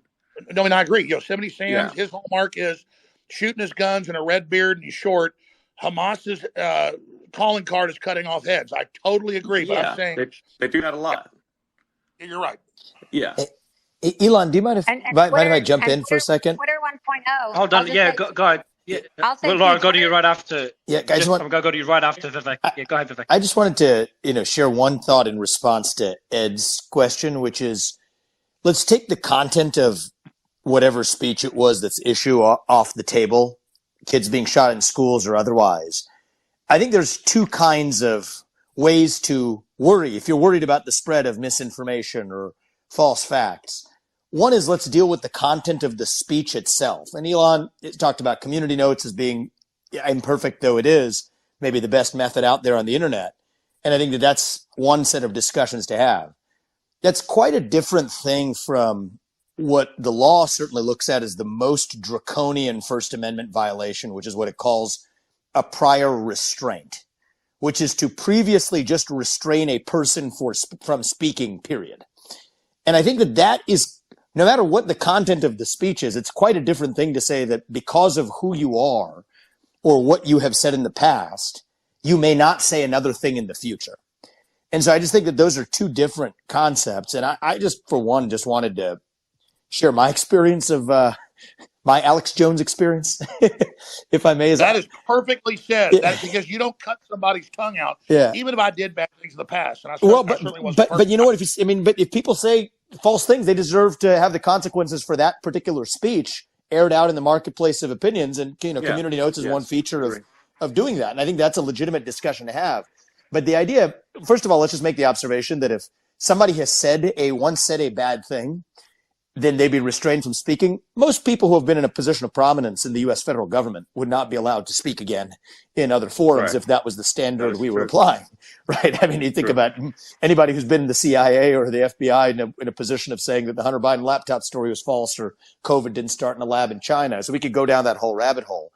But, Well, yeah. I mean, as Alex said earlier, I mean, and this is not meant to be any kind of attack on George Bush, but George Bush did say, George Bush II did say that there were WMDs right. in Iraq. He said it not once, but many times, and that And a lot. there was he did not have sufficient evidence to make that And a lot statement. more people died as a consequence of that statement than Exactly. of I anything have that not killed Alex Jones anybody. has I have not incorrectly said. killed anybody. But Alex, I think, I have not. True. Alex, I think one other thing I just wanted to share with people is that I was actually just curious about this guy, Alex Jones. I'd never met him, but I happened to be in Texas. I visited the southern border, and I popped in Austin on the way back, or somewhere, I forget where we were, and I heard Alex Jones that's where he was. I said, I want to meet this guy that everybody says don't meet. And so we sat down, and I was actually surprised. And we actually aired it on X, or I put out clips of it on X. I can't remember in like a podcast format. And so I was expecting to get in a debate about the Sandy Hook thing. And as soon as I open up, what I get is a guy apologized for being wrong. And then we moved on and talked about something else. And so for me, it was just interesting and eye-opening. And I think it would be interesting and eye-opening for a lot of people as well to sort of know that there are people who would have ever thought, made some mistakes, said some things that were wrong, and said some other things that were dead right that nobody else was saying either. And the way that we get to the bottom of what's true is actually hearing one another. And when people say something false, Yeah, they deserve I to be agree held with that. accountable for it. So Exactly. I think that's it's a cool thing that, hopefully we're able to have more of that rather than less because of the existence.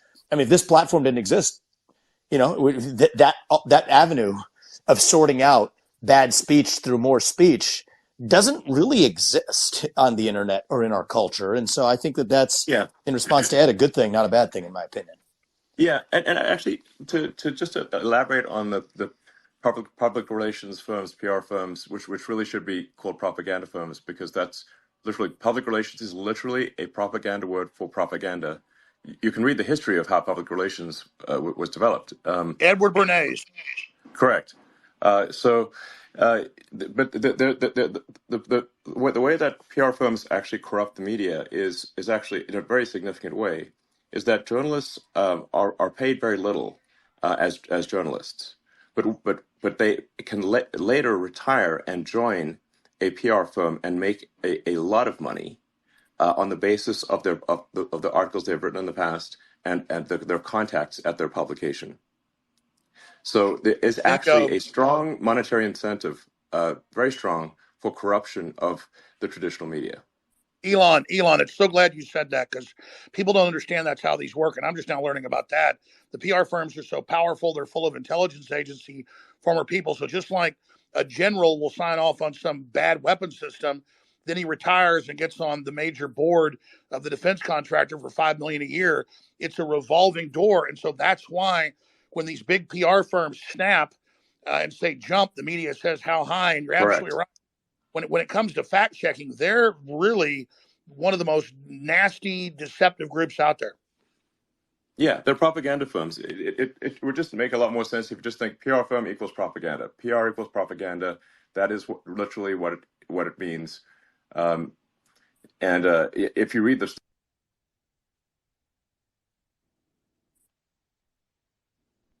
I think you're dropping out, Elon. Is he dropping out? Is he dropping out for anyone else? Yes, Sorry? He's dropping off for me. Elon, you said you just dropped out, Elon. I think you're back now. Okay. Is your mic working? It's good now. It's good now. My mic is working, but I'm just back. You were on PR firms. You were on PR firms equal propaganda. Yes, it's the public should really understand that public relations literally just means propaganda. PR firm means propaganda, and the PR firms have very strong control over the traditional media because that's where journalists go to retire and make tons of money. So there's a very strong monetary incentive for journalists to do what the PR firms say because they know that is where they're going to get rich in the future. Bingo. Elon, a question is more for Alex, and me and Alex were discussing it before you jumped on, is the pressure, if any, that you've faced since reinstating, or since you said you'll reinstate Alex. Now, Alex, kind of referred to extreme scenarios where your life could be in danger because of what you're doing with X. I know you mentioned it briefly in one of the first spaces we had. You made a joke about, hey guys, if something happens to me, I'll never commit suicide. But how much pressure have you faced in recent months? Obviously, we've seen the back and forth with a few organizations that are trying to censor others. And has that increased since you reinstated Alex? I mean, at this point, reading the sort of legacy media is just depressing. I accidentally once in a while will go see like Google News or whatever, or Yahoo News or whatever, some random thing, and I'm like, this is just. I mean, frankly, the quality of the propaganda isn't even good. Look, if you're going to do propaganda, at least make it entertaining. And I find it's dull, boring. And just not even well written. That's right. They'll put out one thing and then they all parrot it. It's a dog. It's like lazy propaganda. It's like work harder. We've got Andrew Tate here as well. Andrew, how are you? Andrew, your mic, is it working? You got to unmute bottom left corner. Can you hear me? We can, yeah. How are you? Yeah, I'm good, friend. I'm in the middle of a poker game, but since this is the battle for humanity against the Satanists and the Matrix, with its constant deception of the populace, I thought I would jump in and say hello to everybody. Your thoughts, hello. Andrew? We had your brother on earlier, Tristan, come on earlier. Your thoughts on Alex Jones being back on X? I'd rather hear his thoughts on Elon Musk being the biggest maverick of the last 500 years. I'm not kissing ass here, Elon. You've got big ones, man, on every front. You are literally overturning the entire power structure. I was just going to say this and let Andrew get in, but I just want to say this while you're here. I mean, you are literally changing the entire paradigm, and you've definitely got the system scared. And so everybody needs to support X. Everybody needs to support the sponsors on X. I personally am doing all my Christmas shopping this year with all the great gadgets and stuff that are on X. But I'm going to shut up now. But I would imagine instead of talking about Alex Jones, I'd like to hear Andrew Tate talk about or ask questions to Elon Musk. Yeah, well, Alex is certainly a friend of mine. I've known him for a long time, and I'm extremely happy he's back. I've celebrated that publicly, but Alex nailed it. Elon is taking the biggest risk here. It takes unlimited energy to propagate lies. You have to continually repeat them, and you have to continue to try and falsify information and hide the truth to keep lies afloat. And this simple purchase, you call it simple, the purchase of a simple website has literally cracked the matrix in real time, and it becomes extremely difficult now to run the psyops they were previously running and enslave the populace, which is their primary goal. So Elon is a hero, absolutely. And the risks you are taking, Elon, I don't think many people at home actually understand the gravity of the risks you are taking, because your ability to speak freely is heavily leveraged against your insignificance. You're only allowed to speak if nobody listens to you. And if you get big and people start listening, they're going to come at you hard. And I think, I'm not completely versed, but from what I understand, Elon's already suffering the lawfare tactics, which they're going to do. They're going to keep pulling out the hat to try and slow him down or stop his... Andrew, let me interrupt before I forget. I don't give him any attention. The same law firm that came after me with these PR firms. You've just dropped out, I think, Alex. He's just dropped out? Anyone else can... Yeah, I think he got a call. No, you got a call. Yeah, go ahead, Alex. There is a 3-letter agency running this. Not all of them, but let's just say it starts with a C and it ends with an A. Sorry, go ahead, Andrew.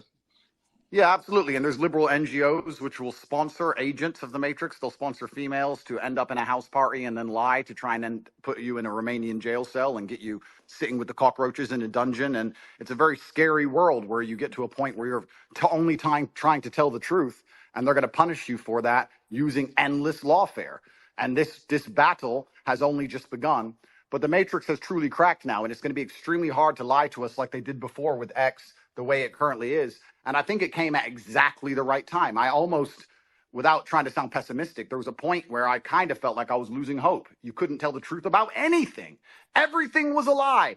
Everything from head to toe was a lie. And they're trying to lock us all back in our houses again, and we can finally talk about it. It's truly heroic. And Elon's taking massive risk, and the respect I have for him for doing that is enormous. Absolutely. I mean, this is what happened. I'm going to shut up because I want to hear from Elon, but this is so historic. Elon Musk's courage, and it's true, I'm saying, has broken the back of the globalists. They'll never be able to turn this around again unless they have a nuclear war. Elon Musk has broken their back. Yeah. Well, I guess some people are afraid to die, but I am not. That's and you know what? It's kind of crazy because I was talking to someone the other day and I was explaining. They were asking about my seizure, how they took all my houses, all my money, all my cars, blah, blah. And I said, you never truly own anything on this earth anyway. You can have a piece of paper that says you own it, but if you piss off the government structures, they just get a judge to stamp a different piece of paper and you no longer own it. The only thing you own is your soul and your integrity. And this is the one thing they cannot take away from you no matter what they do to you. And that is the best feeling on earth. It doesn't matter if you can sell your soul to the devil and repeat what they want you to say, but then you truly own nothing. And yeah, I think that as history books look back on this pivotal moment when X was finally freed and the information of the world could finally be spoken freely, I really do believe we're on the right side of history. And if you were to ask me if there's anything worth dying for, it would be for the freedom of humanity and to be on the right side of history. So I agree with you absolutely, Elon. Yeah, absolutely. I'm just generally in favor of civilization and the furtherance of civilization. And I think we should always be concerned that we can regress as a civilization. And if you study history, you can just see the arc of one civilization after another as the civilizations rise and fall through history. We've been in a period of civilization rising very rapidly, but we should be concerned that we may be cresting, we may subside, and there are many times where I get late stage civilization vibes, and I'm just worried that maybe we're cresting as a civilization and perhaps headed for a fall. So yeah.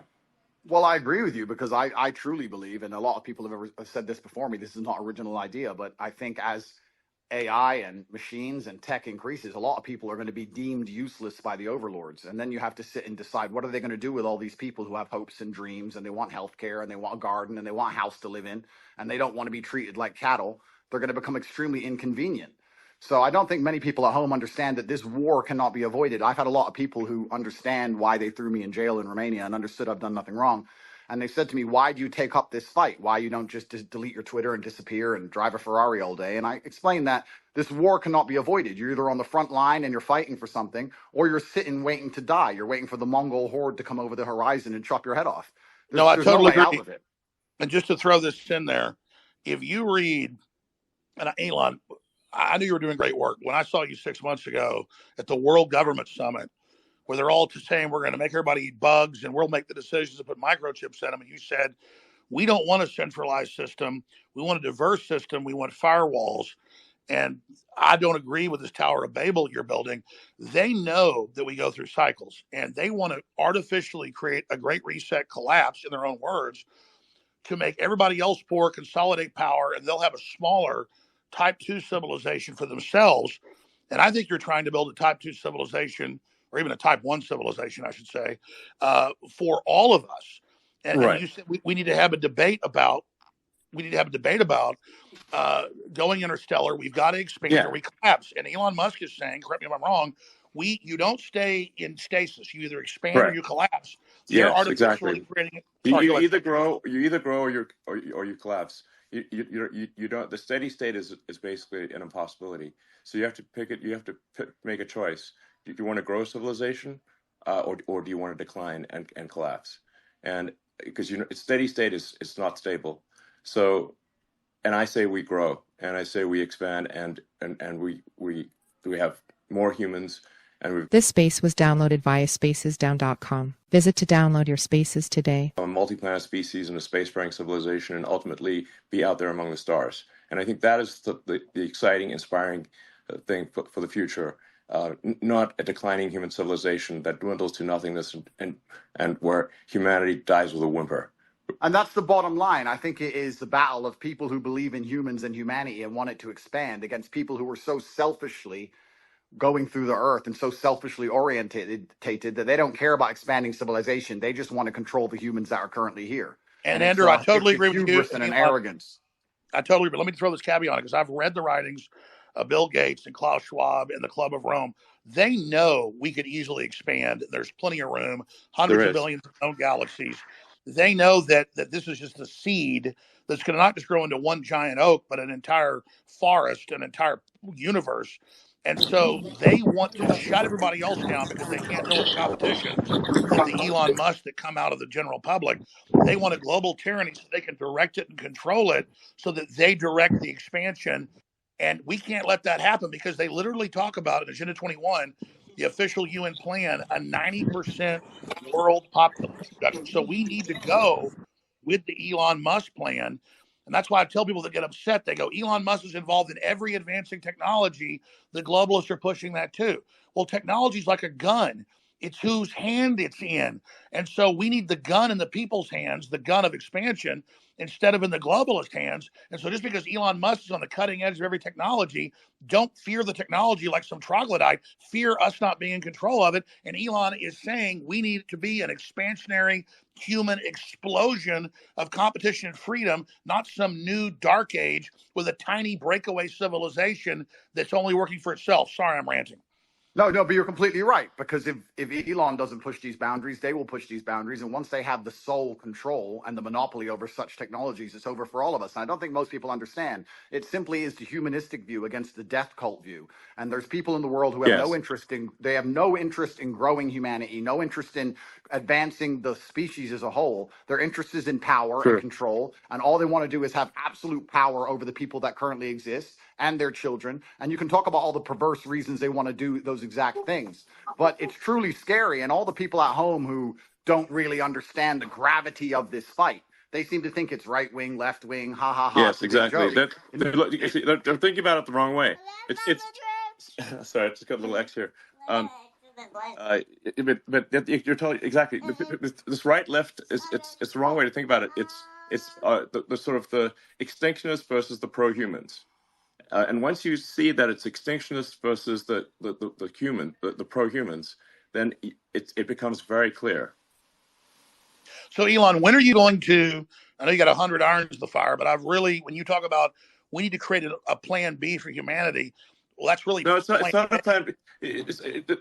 I mean, an alternate master plan. Because the globalists are Oh, controlled right now. You're trying to wrest control with us, helping. I mean, when are you going to put out your battle plan, or are you already putting it out in pieces? no, what I'm saying is that actually, I think we should expand humanity. Like basically, we should have basically more kids. Population should increase, uh, and and we should become a multi-planet species and make life multiplanetary. Build a self-sustaining civilization on Mars, and then ultimately, this will be long after I'm dead, probably, but they'll almost certainly. We can go to other star systems and go out there, and I don't know, maybe we'll find some long dead alien civilizations. And I don't think we want to be one of those lame one planet civilizations that never got beyond its home planet. I mean, we gotta, what are the aliens going to think of that? It's like we got to make a good showing. Team Human. Well, Let's yeah, go. and that would absolutely that would be certainly disappointing. But So it's essential, and truthfully, it's so amazing we'd even speak about these things. Only 2 years ago, you couldn't even speak about these subjects, but it's so pertinently obvious to anyone who pays attention, and it is scary. And expansion and humanistic views are certainly the way to progress, and it has to be done. There's no other way. Just like a business, just like you guys said, if you stand still, you die. And it takes a few brave people to break the matrix. You have to break the dam. And I think bravery is so important because it puts a crack in the dam, and it shows that if there's people out there brave enough to risk getting canceled, risk lawsuits, risk lawfare, then it's going to inspire bravery amongst the rest of the populace. And it becomes extremely hard to lie to brave people. And I think that that's one of the largest pandemics of Earth today is bravery. And when I say bravery, I don't mean that in any kind of negative connotation. Bravery is being full of love and loving the people around you and sticking up for your community and loving where you live and loving your country. And it's brave to do those things. And it's love What that's do the going to crack the globalists teach matrix us? in the end. Children are bad. We're ugly. Humans create all this racial division. They want us to hate each other, so we just yeah, give up, roll over, so the globalists can have the future. I would just yeah, and like to I think say the here. globalists are short-sighted too, because the thing is that you can't really separate yourself from civilization. So I think those who are sort of advocating like it's really I think it's just logical to be pro-civilization. You don't actually necessarily have to be altruistic. You just have to think long-term and say, obviously, you cannot exist in any good way without civilization. I mean, just watch one episode of Naked and Afraid, and see how much you want to go live in a forest by yourself. Well, It's not fun. we're in a super pivotal moment now. And the reason we're in a pivotal moment is because the machines cannot do the policing as of yet. My brother and I often True. talk about how bad COVID would have been if they had Terminator machines. You didn't have your mask on. You couldn't even appeal to the empathy of the person who knew how insane it all was. As soon as the Yeah. machines control the policing, it's absolutely over. And we're not that far away. So we're in a very pivotal period now where the bravery that's required to resist the globalist oppression has to happen now. Soon the I technology absolutely, will exist, and it's I over for absolutely agree. everybody. We are at critical crossroads right now in the entire future of the human destiny, and I called it Plan B, but I mean, Elon, what do you call it? Just an alternate plan for humanity? Because we could have a debate because the Black Rocks and the globalists are right now in control. They were 100% control. You and others have helped wrest it to maybe they're in 80% control. They're losing control very quickly as people discover what they're doing. But what would you call the debate and discussion about a pro-human future? Just team humanity? Yeah, Team Humanity, absolutely. That sounds good. But I think like something that is really important is like you just literally have to have kids, or there's no next generation. Alex, do you have kids? Yes, I do. I'm not as prolific as you, but I wish I was. They're the best thing in my life. I have 4. Okay, great. And Andrew? I do have a few. I won't let you down, Elon. I'm coming. I'm Okay, coming to good. take over your title. I'm coming to take over. I'm doing my best. I got to Okay. use my good looks for something. Well, I think we need to. I think we ought to encourage people to have kids And this just, is the bottom line argument. This is what is so important. We just talked about how the globalists are ultimately selfish and only care Well, about look at their own power and most of the control. globalists don't have children, and Of course, But because they're right. selfish. Here's the when you thing: have a child. you guys are all attacking the globalists. But if you ask a globalist, like I have friends who I would consider globalists, you ask them, their ideologies are aligned that they believe that somebody living across the world is just as valuable as somebody who lives in America. And I know, there's But they've already arguments. enslaved the third world, and they're using them as. But that's not how everybody who you would categorize as No, you're a right. There's a lot of globalist useful thinks. idiot No, globalists, that's but the not. globalists at the top are depopulationists. That's their religion. So maybe if you want to look at the top, you can say globalists at the top. Some of them might have that view, but if you just talk to an ordinary person who views themselves as a globalist, they're not saying, "Oh, I'm evil." They're not an evil person. They just have this belief that every human being around the globe is equal. That's I would all call they're that an looking at. internationalist. That's an internationalist. A globalist wants one world government run by corporations. Yeah, well, I think you can label them differently, but I think if you talk to somebody who's Well, a Henry globalist, Kissinger was a globalist. Zbigniew Brzezinski was a globalist. I'm not trying to be mean to you, but their number one rule is the Earth is too small. We can't expand. We've got to bean count and put everybody on rations. We've got to social engineer and end the normal human program because humans are failed. And they want to turn us into factory farm humans. Those are allowed to survive. I'll answer the question. I'll answer the question Sorry, quickly. guys. If we can just say, like, some of these titles are a little confusing. If someone's an internationalist or a globalist, I think what can achieve some disambiguation here is to say, like, does someone have as an axiomatic belief that there are too many people on the Earth, or do they not? Do they believe that the Earth can sustain the current population, or do they think it cannot? Now, the reality is Earth can actually handle a human population probably 10 times larger than the current population.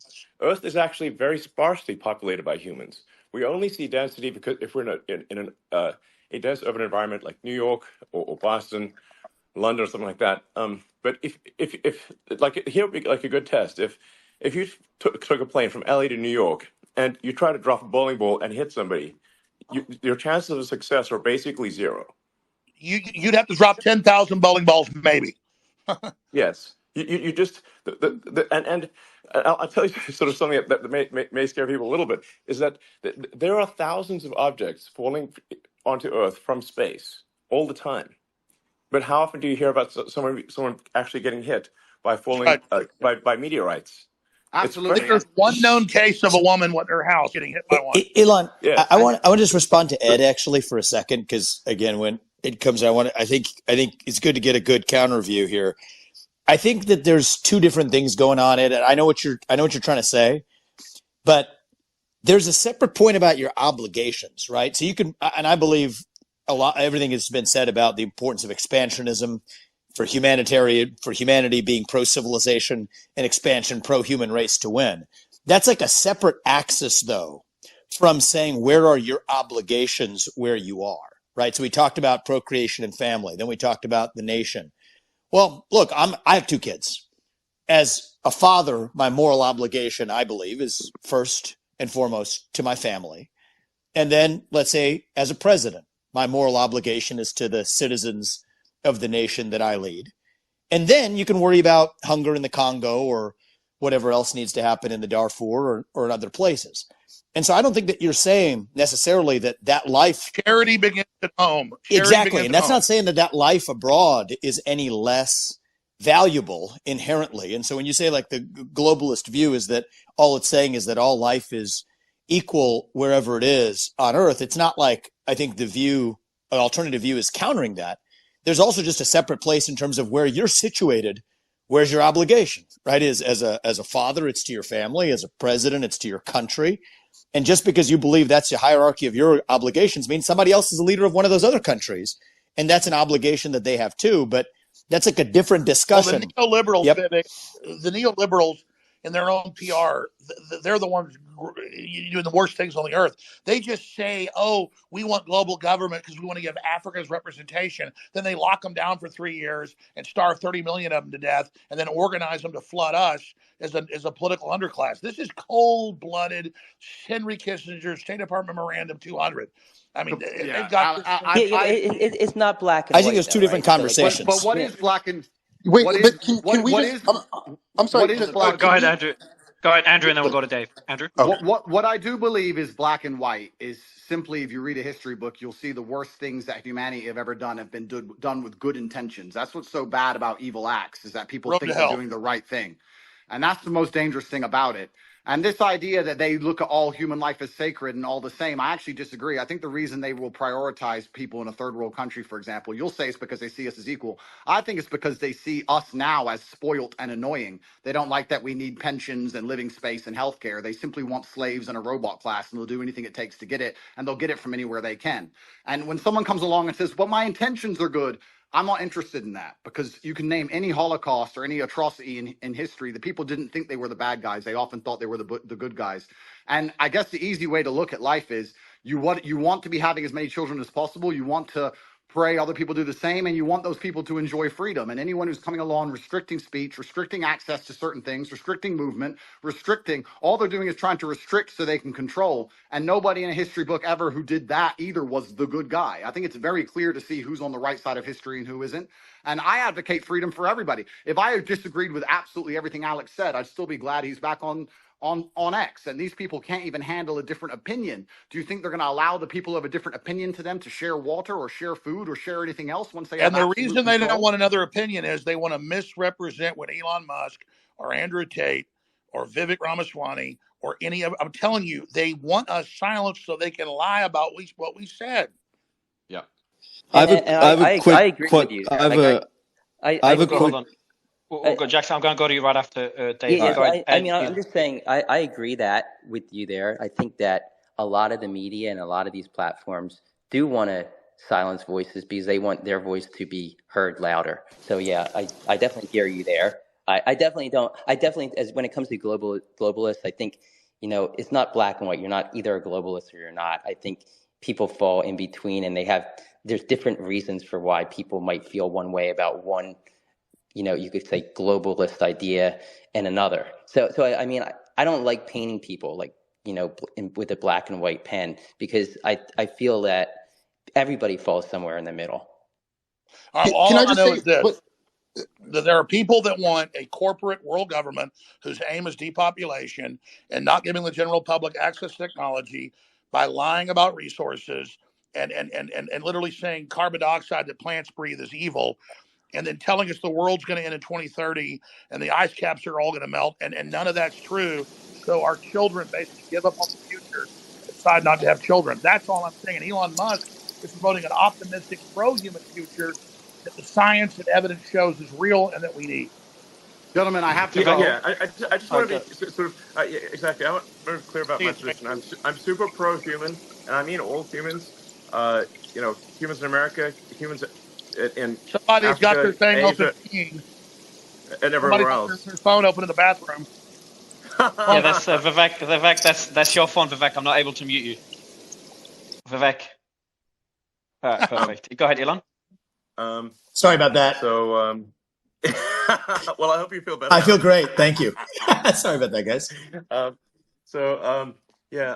super pro-human, like for Team Humanity here, and I just think we want to make sure that people have a positive view of the future, and like I think I encounter a lot of people who have actually very pessimistic conclusions about the future, and if you try to unpack that and say where does that pessimism come from, and I think like these are like good people, like they have good intentions. I think they think about things and come from is believing that there are too many humans on the planet. This is false. Earth can easily sustain far more than the current population, but they've been told this thing and they've believed it, and it is false. I'm going to sign out. I'm very pro-environment, obviously. Bye, Andrew. I might have done more. I might have done more, for sustainable energy than maybe any single human. So I would consider myself an environmentalist, but I also believe in physics and reality and not sort of being alarmist about things. Something you said was really smart, and I've seen the equations. I'm not a mathematician or rocket scientist like you, but we need the fossil fuels to get to the new technologies and transfer over. You can't cut them all off and then not have it. They're blowing up the bridge that gets them there. Gentlemen, what I would like to say, my final point, I would like to say, I often get asked by people who follow me, they say, who do you think who controls the world? Who do you think the Matrix is? And I use the Matrix as a very simple way to explain that they purport a false version of reality that everyone buys into to keep your mind occupied so they can extract your body heat from you for the soulless machines, which are essentially the globalists we're talking about.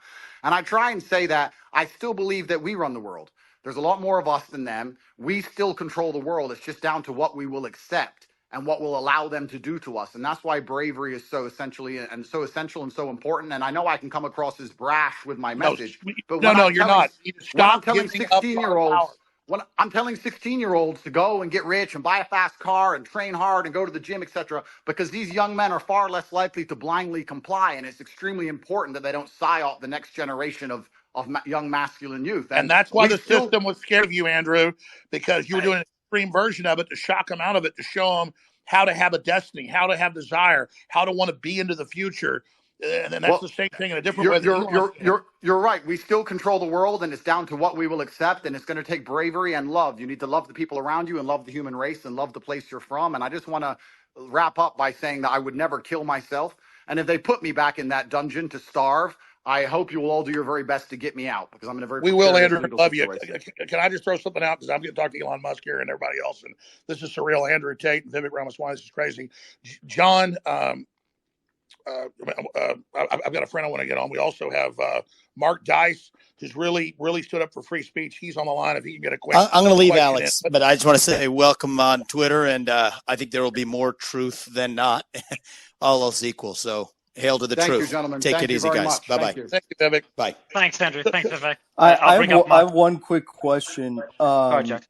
So I guess the premise as to why Alex was banned for so long was that, he supposedly lied about an atrocity, and that goes against ex-community guidelines. That's not quite correct. The at least obviously this was before I acquired the company, but the actual reason for suspending him was he basically insulted a journalist. Wasn't your purpose for keeping him? Well, he believed that because the media had said that. Now he's learned that, right? I'm just going off of what. I just looked at the logs for reason for suspension. That was basically a third strike violation. The third strike violation was insulting a journalist. This is literally this was not my decision. This is literally the Twitter logs of the old people that used to run Twitter. This is what they wrote. I guess what I'm saying is, like, under your leadership, though, the suspension was kept in place. I remember you tweeted out, because you're not going to bring someone back who lied about, the death of innocent children.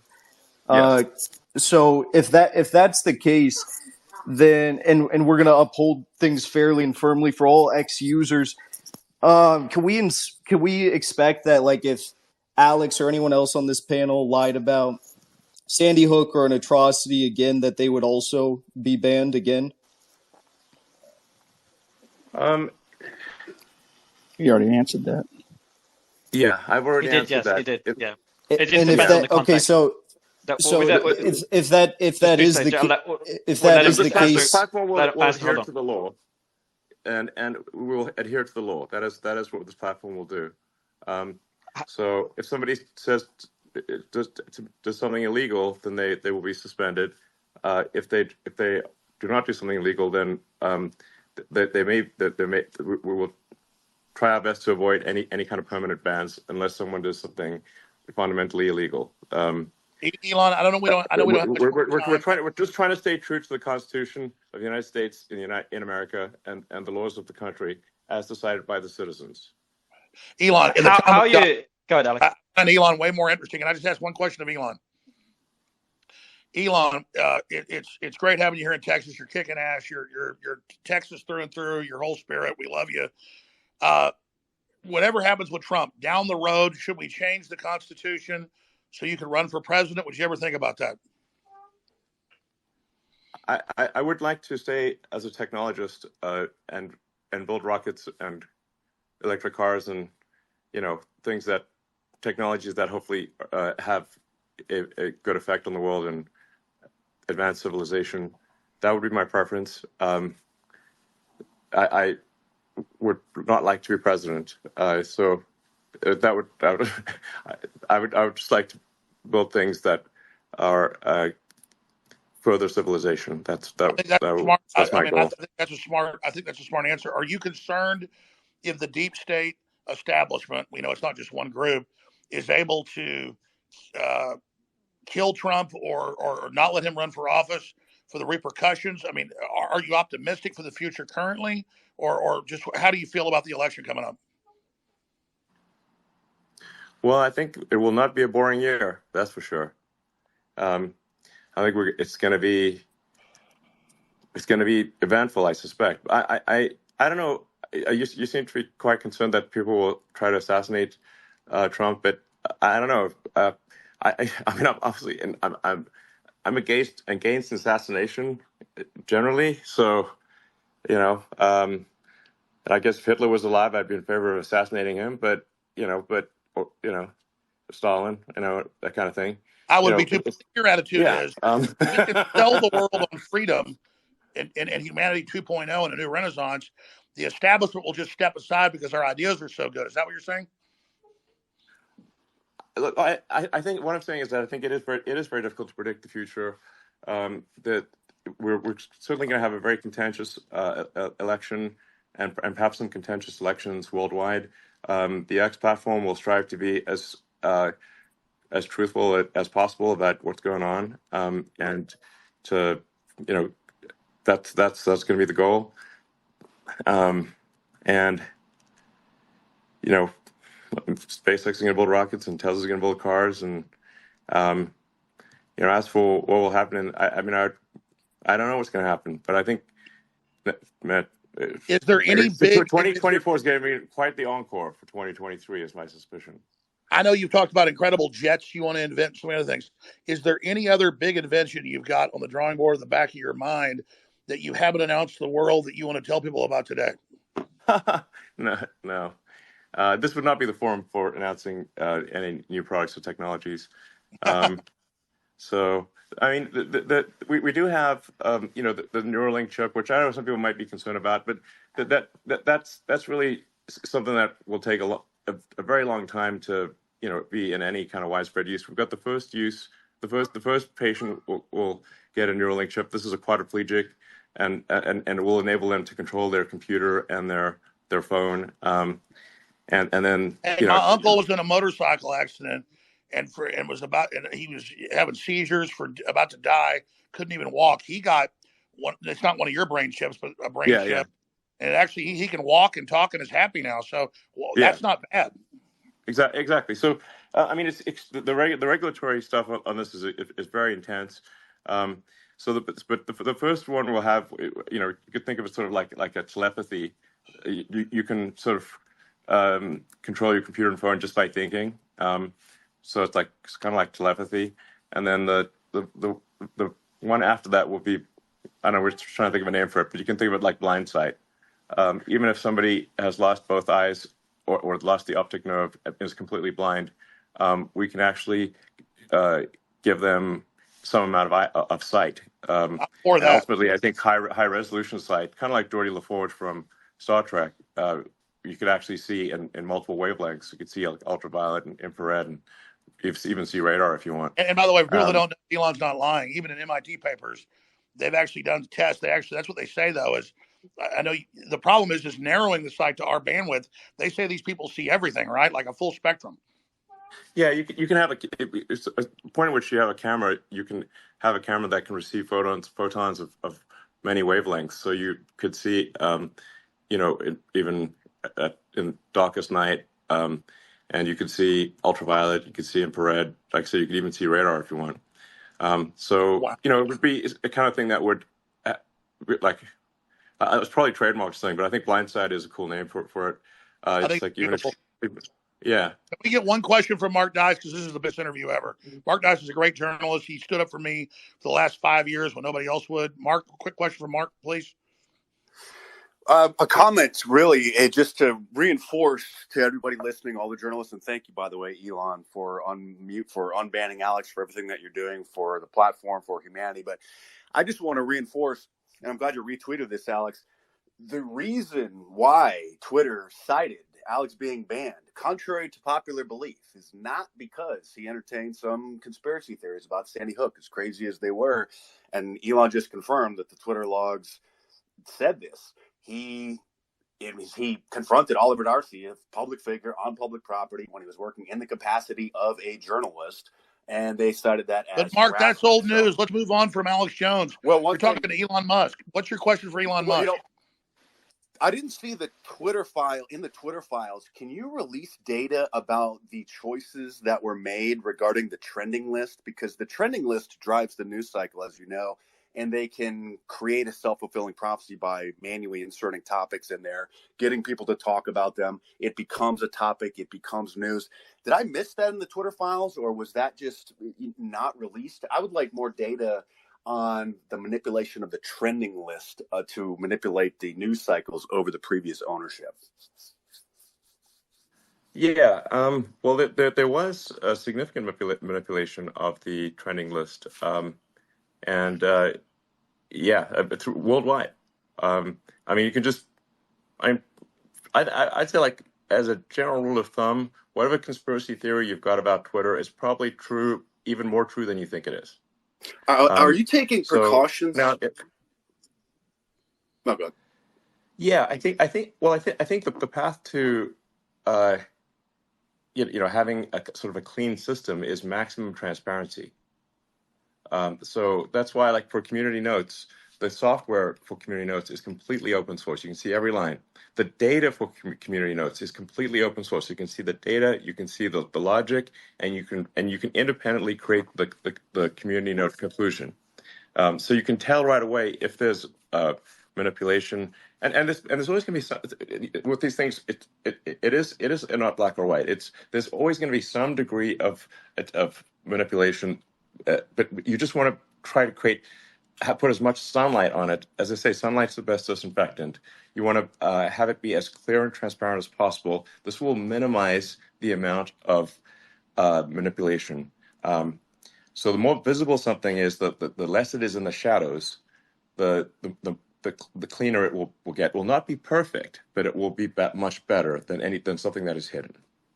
One other point, I hope that you're making precautions for the possibility of X being banned from the App Store, using it as a save to home screen type of a feature. As you know, that's probably a very real possibility over the next 12 months. But one other thing here, and again, appreciate your time. I would also just politely ask that the InfoWars account and Owen Schroyer and Rob Dew, they're employees of Alex, be unsuspended. They were lumped in with that initial suspension. And maybe I think it's time. I do believe CNN violated the terms of service of harassment. They posted a video a while ago, years ago, showing them harassing a poor old lady because she shared something on Facebook that originated from Russia. And you can see on the house, they show up to her front yard, you can actually see her address, the number plate right on her house, and that's still on Twitter. So, but Mark, let's not become them. Let's just yeah, Mark. Exactly. No, I just kind of want to troll them, give them tapes to their own. Well, But anyway, I do want to be clear that doxing, which includes revealing the pseudonym of someone. So I want to be clear. Sometimes some publications have claimed that revealing the pseudonym of someone is not doxing when it obviously is, will result in at least a temporary suspension.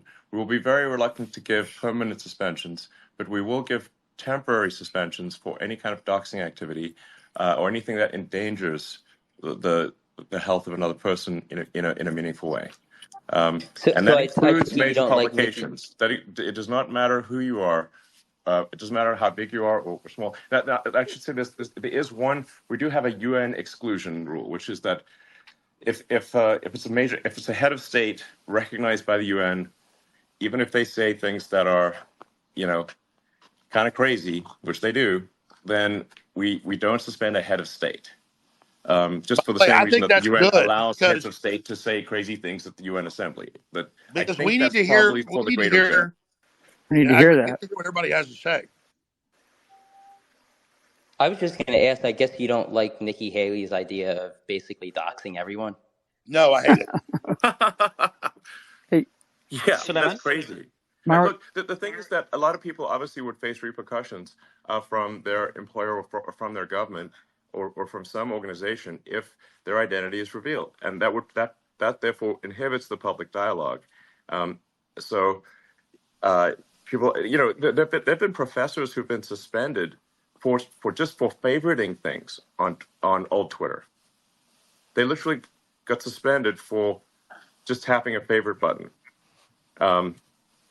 This is so you can say, like, look, if a tenured professor can get suspended from their job for just liking a post on the X platform, then obviously there is some need for people to be able to post things anonymously. Otherwise, they simply will not be able to speak their mind. Absolutely, for fear of losing their job. It's anti-whistleblower, but I just want to say this, because I think the community notes is the best thing ever. Even if somebody says something really horrible, I think there should be some buffer zone to at least let them respond as much as they can before they get banned. Because what I see everywhere is the PR firms will say somebody has said something they didn't say. They create this woke mob response. Then the person's taken down, and then most of the time, it's not even true what was claimed. General? Yeah. Anyway, we're very much are on the side of freedom of speech, which is really just saying, in America, we're gonna uphold the Constitution of the United States, and that's what we're going to do, and uphold the laws of the country. And if the laws are changed, we'll then change our behavior to match the laws, and we'll do so. And we also can only match the laws in other countries, because sometimes people will say, well, why don't you demand freedom of speech in some other country in the world? I'm like, well, we don't make the laws in that country, and if we don't adhere to the laws of the country, they will simply cut us off. And so we can't do more than that. So we're basically. What about the other factors, Elon? Before going to General Flynn, you've got obviously laws, but you've got the revenue, still running a business, and you've got external pressure. How do you balance all these when fighting for free speech? Well, we're gonna obviously favor free speech. I believe my action has been very clear in this regard. That if it is a choice between money and freedom, we will pick freedom. General? Yeah, thank you, Mario, and thanks for hosting this thing. You're doing a wonderful job. This is really a question for Alex and Elon, a statement, and I wish Andrew and Vivek were still on, but we've talked about these different sort of array of forces between the globalists and the humanists, or whatever the right descriptors are. Yeah, what I would really like to see, and I would love to hear Vivek's take on it, because I think he's such a wonderful debater. I'd like to know if there's a possibility to set up a intellectual debate between the Alex Jones, Elon Musk, Andrew Tate, Vivek. Probably throw Tucker in there. Maybe there's Joe Rogan, against an intellectual debate against the Klaus Schwabs, the Bill Gateses of the world, and then there's others. They won't do it because we'll kill them. I disagree. I mean, this is how we fight today, right? We are fighting in an information domain. Andrew, I wish he was still on, because I'd love to hear his take. Because Andrew starts to imply, and there's a lot of people that imply this. We're going to move to something that we don't want to. A place that we don't want to be, because of this, frankly, what I see is a globalist takeover, and I'm all with you, Alex, and you and I have talked about this a lot. But what I would really like to see is an intellectual debate and a challenge. I mean, otherwise, because 2024 is going to be for the United States is going to be a historically consequential moment in history, and I would prefer that we. Extraordinary session that I've been listening to for the last couple of hours here. And I would really like to hear, at least Alex, because you're on, and I think Elon's still on. What do you think about setting up some type of intellectual debate, or at least array on X, on X as well, doing it through Spaces? Well, on X, on X, or however, I would love to see them come on X to do this, because this would be wonderful. Alex, would you be open, you and Elon, would you be open for such a debate? Well, let me just throw this in, because I'm chomping at the bit here, and then Elon will take over. It should be on X. They had the last Republican debate, and it had like 5 million viewers. This is going to have 50 million viewers. We keep acting like dinosaur media even still matters. It should only be held on X. and I would love to see it in this format or with an added video component to it. Yeah, We have Yes. we are Challenge we're adding challenge video their to intellectual Spaces, by the way. ideas. So I'm sorry. that's coming soon. And that's my point. That's my point. Yeah. We have to What's challenge sorry. their intellectual arguments. Yeah, and Christopher, I agree with the I general. certainly What's agree Hey, with interesting? having a Mario. vigorous debate. Hold on, Laura. I was just going to say that from a future standpoint, we are working on adding video to Spaces. So it'll just be a simple thing where you can turn video on or off, and then whoever's speaking at the video will switch to them, just like if it's I guess like a group call or something like that. Oh wow. So that I think will help. Because it's helpful to see people's body language as I speak. It conveys more information if you can see their face and their body language if they wish Exactly. to. When do you think that will? When do you think that will? I think we're hopeful we hope to release that functionality before the end of the year, but certainly by early next year. Huge. Well, that's a big technological announcement. That's a big one. That's big. Yeah. Oh, okay. I'll go to I don't CJ. consider that very big, so that's pretty Okay. easy, frankly. But yeah, it'll be cool, I think. Yeah.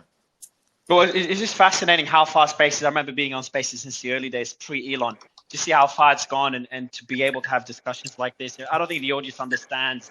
There's never been any platform where voices from all sides, voices that were censored before, we're all speaking in one place. Oh, let's be clear. There's been more innovation since Elon took over than the whole history before. I'll jump off, but I just want to say thanks to Elon. Since the rather embarrassing Ron DeSantis situation. It's like, I mean, I really have to credit the X team for making massive improvements to Spaces, because it basically did not work at scale until a massive amount of work was put into it. It obviously broke rather embarrassingly in the Ron DeSantis situation. And we didn't realize how fragile and weak it was. And since then, we've put massive work into making Spaces actually robust and be able to have, you can have, at this point, millions of people listening simultaneously. Let me be which is clear, quite Elon. difficult to do. Elon, I've never seen an interface that works this good. I mean, you've got a whole, how you're doing this. And General Flynn did bring up the best question in the last 2 hours. So I'm sorry I was like getting so excited I interrupted the general. He's absolutely right. We should be challenging them to debate us. I agree with you, General. That's really a key point. I'm saying they're too cowardly to do it. How do we? Jack, your mic, you mute it. I can't mute you, Jack. But yeah, go ahead. Just quickly, before you continue, Alex, Elon, I don't know if you remember, I think the first space you came on, and we hit 100K live listeners, and it broke, so it wouldn't show. Yeah. True. I don't know how you do it, We're Alex. 109,000 right now, 109,000. Yeah, I don't know how you do it, but I know that that we have to do it. We don't have I think we are in a place where we don't have a choice right now. I think the intellectual arguments on their side, I just think that they're going to fall flat, and they don't really have a good argument. And Elon mentioned it early on about, how much energy it takes to lie. I mean, it just does, to lie to so many damn people. But we have to pick this fight. It has to be intellectual. Our intellectual arguments are much, much stronger. And I just think we have to have the right type of people. And, those people have been on here today and invite these people. I mean, if they don't want to come, we call them out as cowards. I mean, wait a minute. Being poor and everybody, wait a minute. General Flynn, hold on a minute. I'm going to call you out right now. Eating bugs, drag queen story time, open borders, World War III. You're saying that's not how you're saying their plan isn't wonderful? Hey, for a guy that has had to eat bugs, Alex, they don't taste very good. So, yeah. I'll go one step further. I think we should see a 2v2 MMA duel between Elon and Alex versus Klaus Schwab and Bill Gates. I think that'd be the real. I think Elon should call him out. It'll be bigger than the top UFC fight.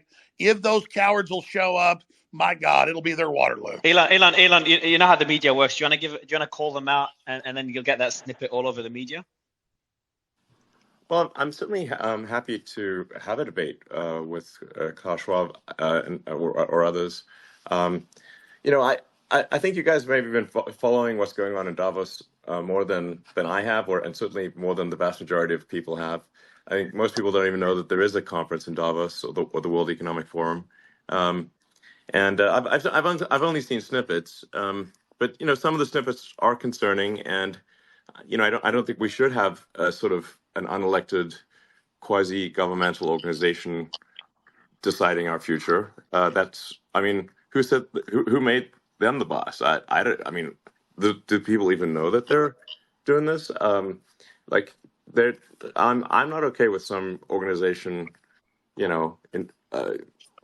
that I don't vote for, controlling, my destiny or that of other people.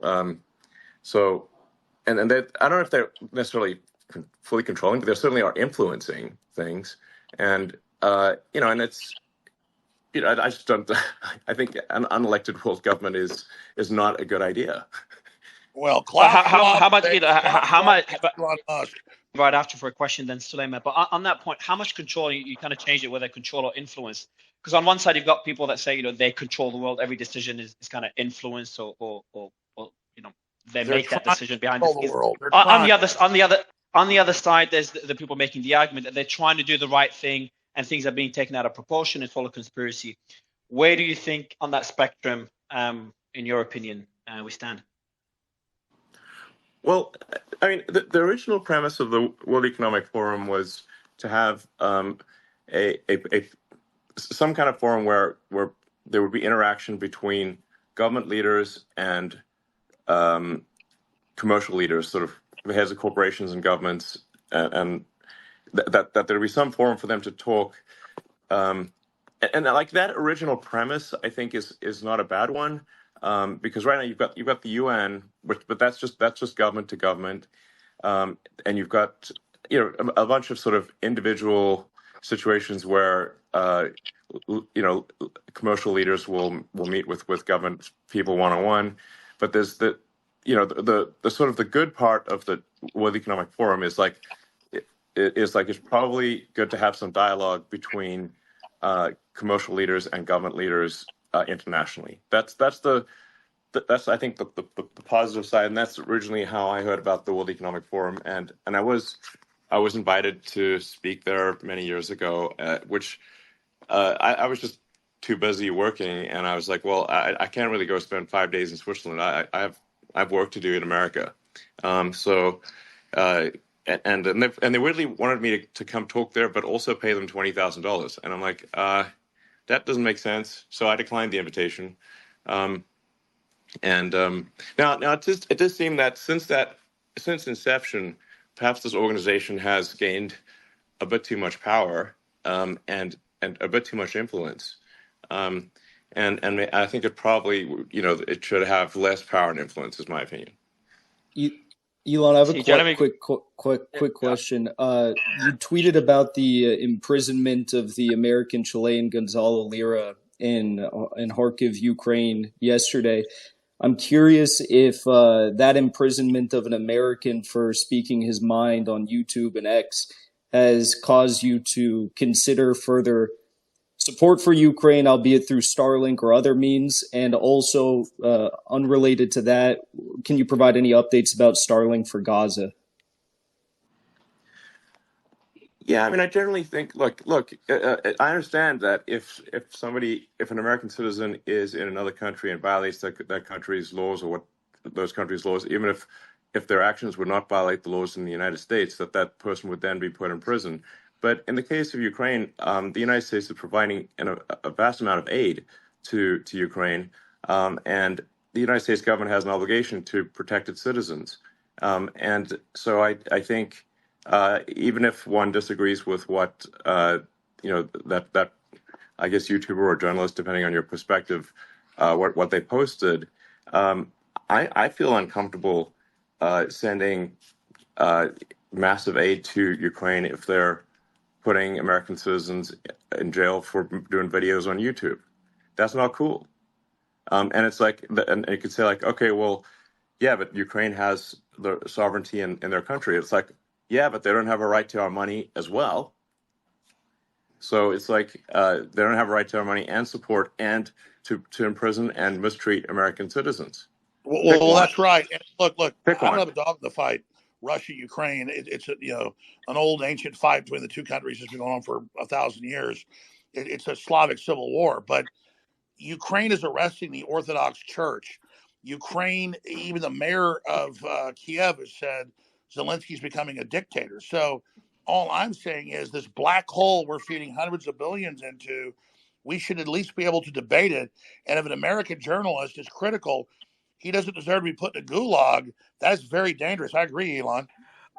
And as for Starlink for Gaza, Yeah, and on the Starlink for Gaza front, I mean, obviously that place is currently a war front next level. So in order for Starlink to be used in Gaza, terminals have to be brought in, and they have to be, used in a way that where it is, there's a high degree of certainty that they are not being used for any violence. So now there are only really two ways to get into Gaza. One is through Egypt, and the other is through Israel. So if there was a situation where, say, Egypt was willing to let a Starlink terminal in, and that we could have very high certainty that the terminal would not be used for any kind of military purposes or for violence, then we would support that. Egypt has not stepped forward, to the best of my knowledge, in that regard, and obviously we're not going to be played for fools here, where if an organization would perhaps pretend to be using Starlink for peaceful purposes, but then actually use it for violent purposes, we will basically ask for a webcam on that thing 24/7, and if there's the slightest concern about it being used for violent means, it would be turned off. So that's the situation there. I mean, it is a very difficult situation, and I am sympathetic to Israel, but I also I'm sympathetic to civilians in Gaza. So it's not. I'm pro-human, to be clear. 100%. And so Elon, yeah, it's just like, here's the deal.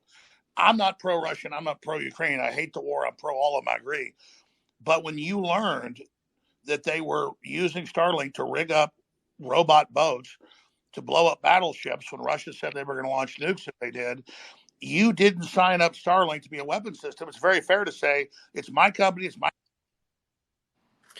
Well, yes. To be clear, the Crimea and the sort of sea around Crimea was an officially sanctioned area by the United States, and we were not actually the Starlink cells were not turned on in Crimea and the area around Crimea because of U.S. law would prevent us from doing so.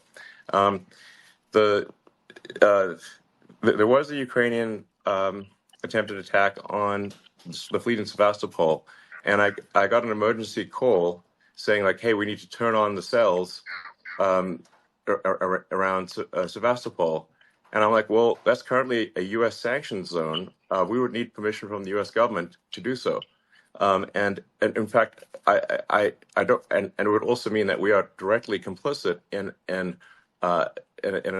attack on the Russian fleet directly. It wouldn't be. There's no plausible deniability here. Now, if even though I'm not the biggest fan of President Biden, but if President Biden had called and said, as the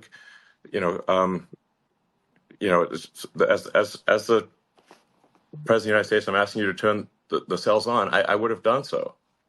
But we did not get any such call. We were only called by the Ukrainian government, and the Ukrainian government is not my boss. So it's like, and so we can't, it would actually be illegal for me to turn on Starlink cells at the request of a foreign government in a sanctioned territory sanctioned by the United States. That would They were setting a violation of U.S. law. So it's like they were setting you up like Cindy Bay of Pigs. Yeah, but the media misrepresented it as I turned off the cells. This is not true. They were never on. So, and if I had turned them on, I would have broken U.S. law. And I would need an exemption from the State Department and express written permission from the president in order to do. And that's why Blinken. Yeah. So, I do think we need to be cautious about escalating that war, and we need to find a path to peace, and not sacrifice the flower of Ukrainian and Russian youth, ultimately for nothing, or for a few miles of territory, which is currently what's been going on for the past year. Do you think with the Elon, sentiments? I've got a question. Let So, what is the me question? let me go to CJ and I'll go to you. Let me go to Yeah, CJ and I'll go to you right after. CJ, been Mario, waiting for a you while. Hey, said that. Mario, Yeah, thank you. Laura. Thank you Yeah, so go ahead, much. CJ. Yeah, thank you so much, Mario, for hosting this. Elon, my name is CJ Pearson. I'm a 21-year-old conservative activist, and I currently work at Prager University. And General Flynn made a really important point a little bit earlier about how Twitter has made it super accessible for conversations like this to happen, debates and discourse. And Alex, I think, also made the point earlier that if you look at the debates and the viewership that they've had, you don't really see them reaching all that many young people via traditional cable channels. And one idea that conservative activists like myself have had, different Gen Z conservative influencers have had, is having a Gen Z moderated debate or town hall with the Republican primary candidates and exclusively streaming it here on X. What would you think about something like that? Do you think that would be a way for America's next generation to hear different ideas that they obviously aren't hearing currently on their college campuses? Well, actually, I don't believe in exclusivity, but I think that that not doing it on the X platform makes no sense. Things should be done on the X platform because it is the most widely accessible platform. It is where you will see it has by far the most reach. The X platform has by far the most reach of anything. You know although like I don't this conversation, I don't know, might top out at maybe a few 100,000 people live, but it will probably go viral afterwards, and I don't know, probably have 10 million people listen to it, or 20 We've million. had It's going to be Elon pretty nutty. on the mutiny space. We had 18 million listeners from memory Yeah, no, when we did the Russian exactly. mutiny. So I mean, the way to think of this platform is that there, on an average day, there are over 250 million people on the platform. That's an average day. Some days it's more like 300 or 400 million, and a really crazy day could be like 500 million. So I mean, we're at times we're starting to approach 10% of all humans who are online are on the platform. Well, Elon, So the it's a very bottom big line, number. And we're not Elon, even, and we're obviously not active in China. It's not, X doesn't work in China. Actually, it works on international phones, but not domestic phones. And I believe it is also does not work in Russia. So it's more. I think we do exceed 10% of all humans at times on this platform. So it seems crazy to ignore this platform because then you're just going to reach far fewer people. well, Elon, bottom line here, the proof is in the pudding. You judge a tree by its fruits. You are the only massive platform that's open and free. People are hungry. It's exploding. This is the example for the world, and we're trying to stop war. We're trying to create a pro-human future. This is what this is really all about. I've been very honored. Alex, before you're honored, just to give you an idea of how Spaces works, and just in the last couple of hours, that was meant to be an interview with you. Then Elon jumped on, Andrew Tate, his brother. We just had Vivek jump on, and Matt Gaetz just jumped on as well. Loved it. And Bring that's Gates one in. thing. One thing with Space, you just never know who could come up. Matt, how are you? I'm great. I'm enjoying hearing Elon's perspective on adding value to all of our followerships and allowing us to engage. Your thoughts on Alex Jones being back on the platform? I think it's great. Alex has been someone who's provoked a lot of critical thinking from policymakers and broad audiences.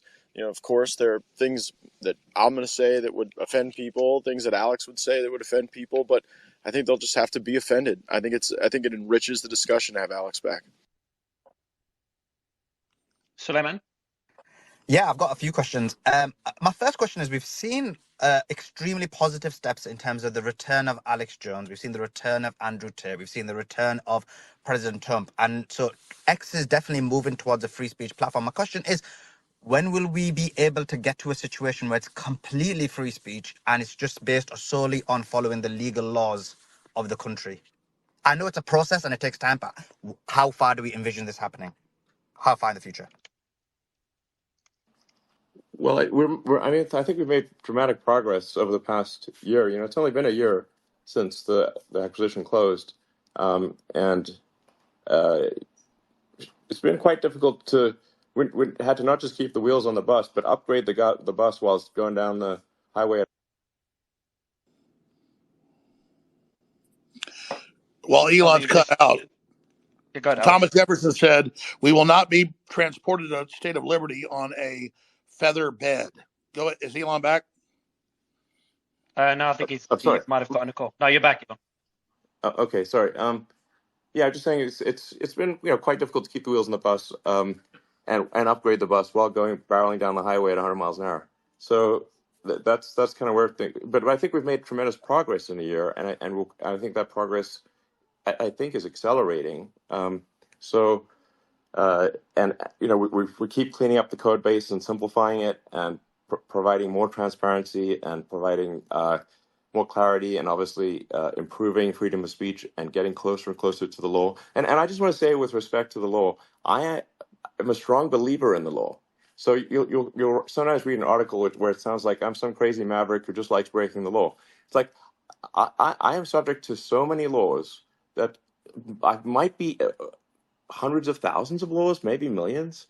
When you think about Tesla and SpaceX and Starlink and all the countries that they're in and all the regulatory regimes and all the rules and regulations that we have to adhere to, and the amazing thing is how closely we actually adhere to the law and follow the law and do what countries believe is right and legal, and once in a while, in a very rare case, I might disagree with the law or regulation, but we will not willfully violate it. So what I'm trying to say is I'm extremely law-abiding. Elon, and, Elon, I totally agree with you. I don't know how you have the energy. People talk about Trump's energy. Your energy is insane. Where does your energy come from? Going back to being a child, did you because we know the universe is a loop or a figure eight, it doesn't just go in one direction. Did you have inklings of the big things you were going to do? Or when you were a child, did you have any foresight about what you were going to be doing? No, not really. I just I liked technology and like taking devices apart and fixing them and building things, and I loved science fiction, fantasy, like Lord of the Rings and Heinlein and Asimov and Star Trek and Star Wars, and that's and I didn't know what I was going to do. I like programming computers. I found programming computers to be intrinsically interesting. Not because I thought I'd have a job. Actually, I didn't think I'd have a job. I know you could even make money writing computer software, but I was just interested in it in and of itself. So I'd program computers all night by myself, which is not, it doesn't appeal to everyone. That's, I think, actually quite an unusual thing to want to sort of type strange symbols into a computer all night, essentially by yourself, is not what most people want to do. But I did like doing that, and but also like hanging out with friends and stuff. But no, I didn't think any of this would happen. I would say I have a philosophy of curiosity, which is that trying to understand more about the nature of the universe and our place in it, and that's why I studied physics, not for career reasons, just try to understand how the universe actually works, and what has good predictive value, and physics has got very good predictive value, so that's why I studied it. Then give us your predictive value, gut level. Elon Musk. This is like beyond any Hollywood movie where we're at right now. Does humanity survive? Gut level. You've got all these great children. That means you bet on humanity. Do we make it to the next level? And what is the next level?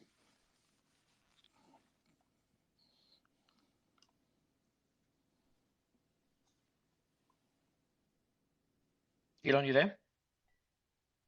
Sorry. While Yeah. waiting for yeah. Yeah. Go ahead. So one needs to think of the future as probabilities and not certainties. So then, any given action that we do can affect the probability of a good outcome. There are no certainties that I can determine, or at least I do not have a crystal ball that can So predict. we're changing the future. Yes, I think by our actions, we can individually um, take actions that improve the probability of a good future and the furtherance of civilization. And I think we should, take those actions. And some of that involves we got to have kids, or there won't be a next generation. And we've got to educate them well. And I think like I said, So don't hold. Let me say this grow point. Let me ask you this. civilization. Yeah. Let me ask this question, Elon, because you're obviously a genius. We're here talking to you right now. Don't predict the future. Be the future. Yes. The best way to I think, and I forget who came up with this, but the best way to predict the future is to create it. Yes. I do want to. Jason Calacanis is here, and they've started. Yeah, let me go to Jason quickly, Salam, and I'll go to you in a bit. Jason, a quick question to you first. Would you have Alex Jones on the All In podcast? Sorry to put you on the spot. Well, I have him here now, so would it be okay if I asked him three questions? Please, go ahead. Yeah, but Elon's far Alex? more fascinating. Please ask Elon questions. Jason. Well, Alex, my first question for you is I'm curious if you'd be willing to answer 3 questions about the Sandy Hook parents. Oh, great. Yeah, sure. Go ahead. Well, I mean, you now have your freedom of speech and you're here. So I think a lot of people are wondering what theory or evidence led you to believe that that was a fake, staged situation. He's already answered these questions. Yeah, every Well, time no, I but do we're here this, on Spaces for the first time. Let's ask him. No, he already answered this like 40 minutes ago. Yeah. Let me answer this. Let me answer this. Everything I say is misrepresented. You'll say I'm saying it again. I believe it happened, and I'm sorry, and I apologize, and I'm done. Okay. And so what did you get wrong about that situation? Like what led you? Because you've investigated these situations many times, right? That's kind of what you do as a journalist or an entertainer. And so what did you get wrong there? And then Elon, what real world harm did it do? Let me answer your question. I respect Elon. I answered this question. I said it's probably the last time I'll ever talk about it. I'm not going to live in Groundhog Day. I believe Sandy Hook happened. I've been through hell over it. I was not the guy that first questioned it. PR firms blew it up and made it my identity. It's not my identity. My identity is humans' future, Team Human. What Elon Musk is doing, I'm never talking about it again. That's your answer. Got it. Okay. So what would you do differently in the future, when going after some conspiracy theory like this? And do you believe that when you go after these conspiracy theories, they can have real world harm? I.e., your fans knocking on the door of Sandy Hook parents. Yeah, I get it. If I would comment on what people are saying on the internet, when something has 50 million views, I will be blamed for their questioning. So I'm very careful about that now. I didn't realize I had 30 million viewers a day back then because I wasn't looking at the analytics. But yeah, I've learned a lot of lessons that the media and PR firms will misrepresent what I'm saying to then attach themselves to me and play victim. So I'm not talking about it. I won't even say the name of it. What I will say is I'm at X right now, and it's blowing up and taking the planet back for humanity at Real Alex Jones. People should follow it there and hear what I actually say, and I don't talk about the school shooting. That is not who I am. That's what PR firms. Yeah, Jason, I should say that the Sandy Hook issue was the first thing I raised with Alex. He did answer it at length at the beginning of this the conversation. So I think you may not have heard the.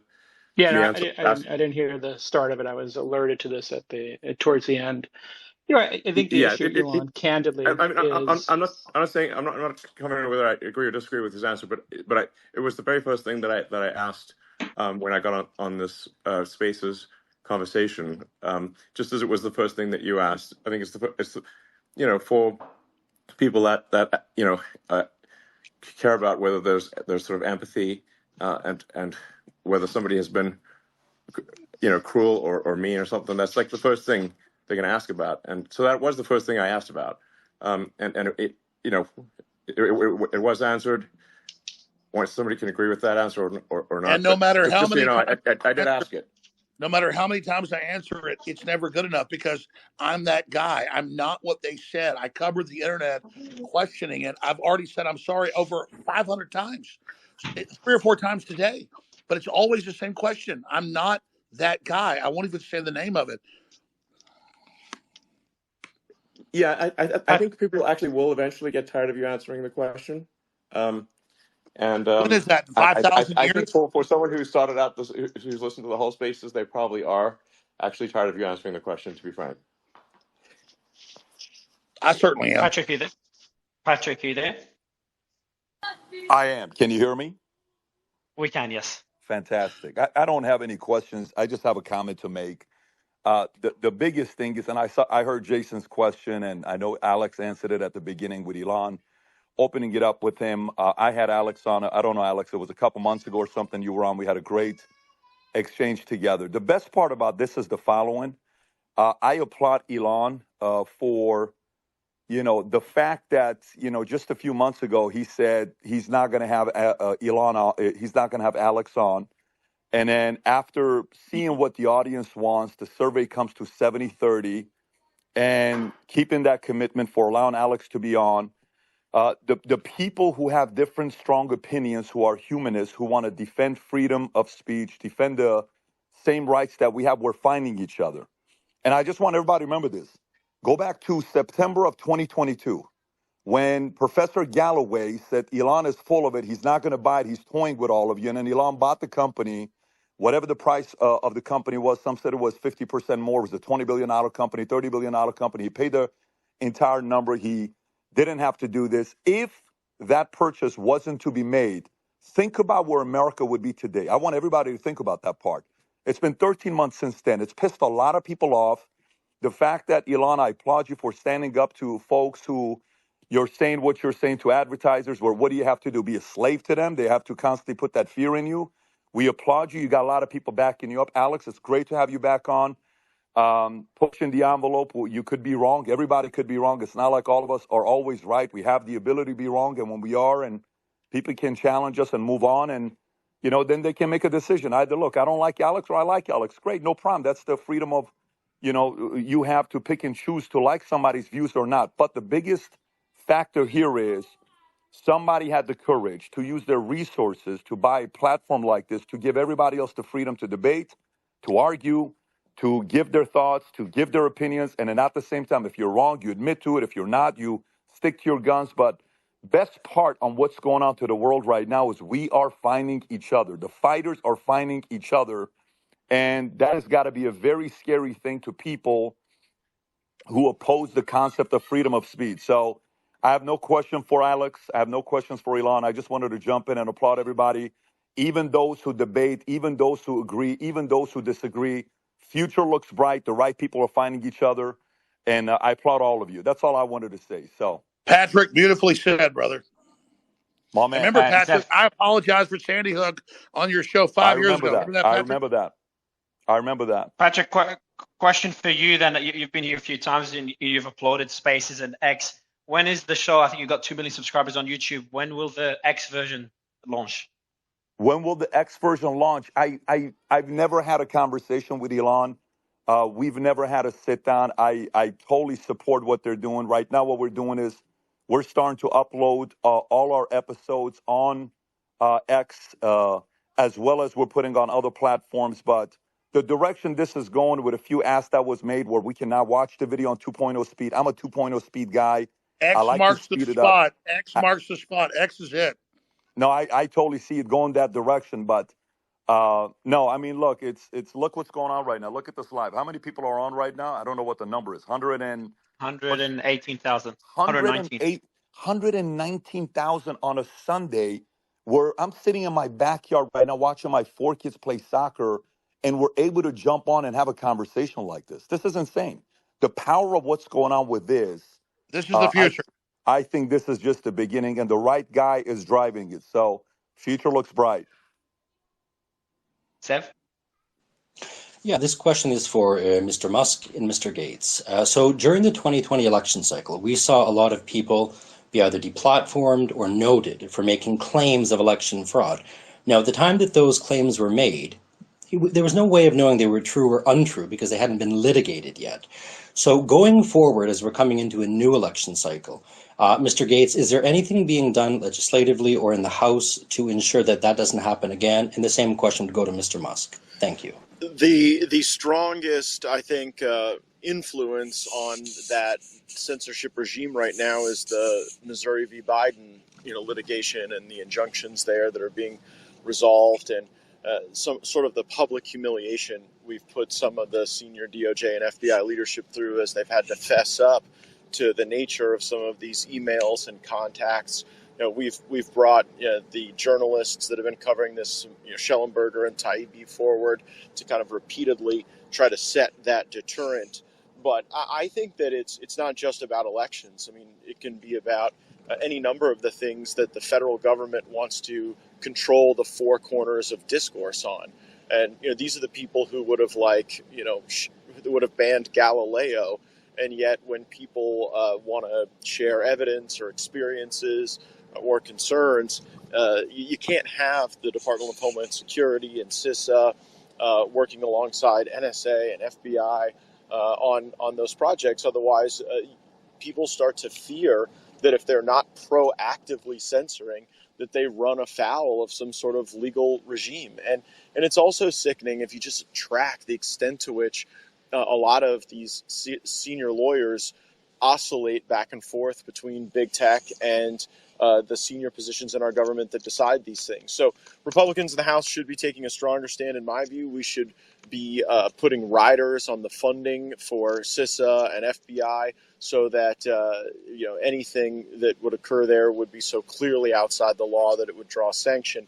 But instead, we continue to govern by these continuing resolutions that don't gate resources away from that censorship.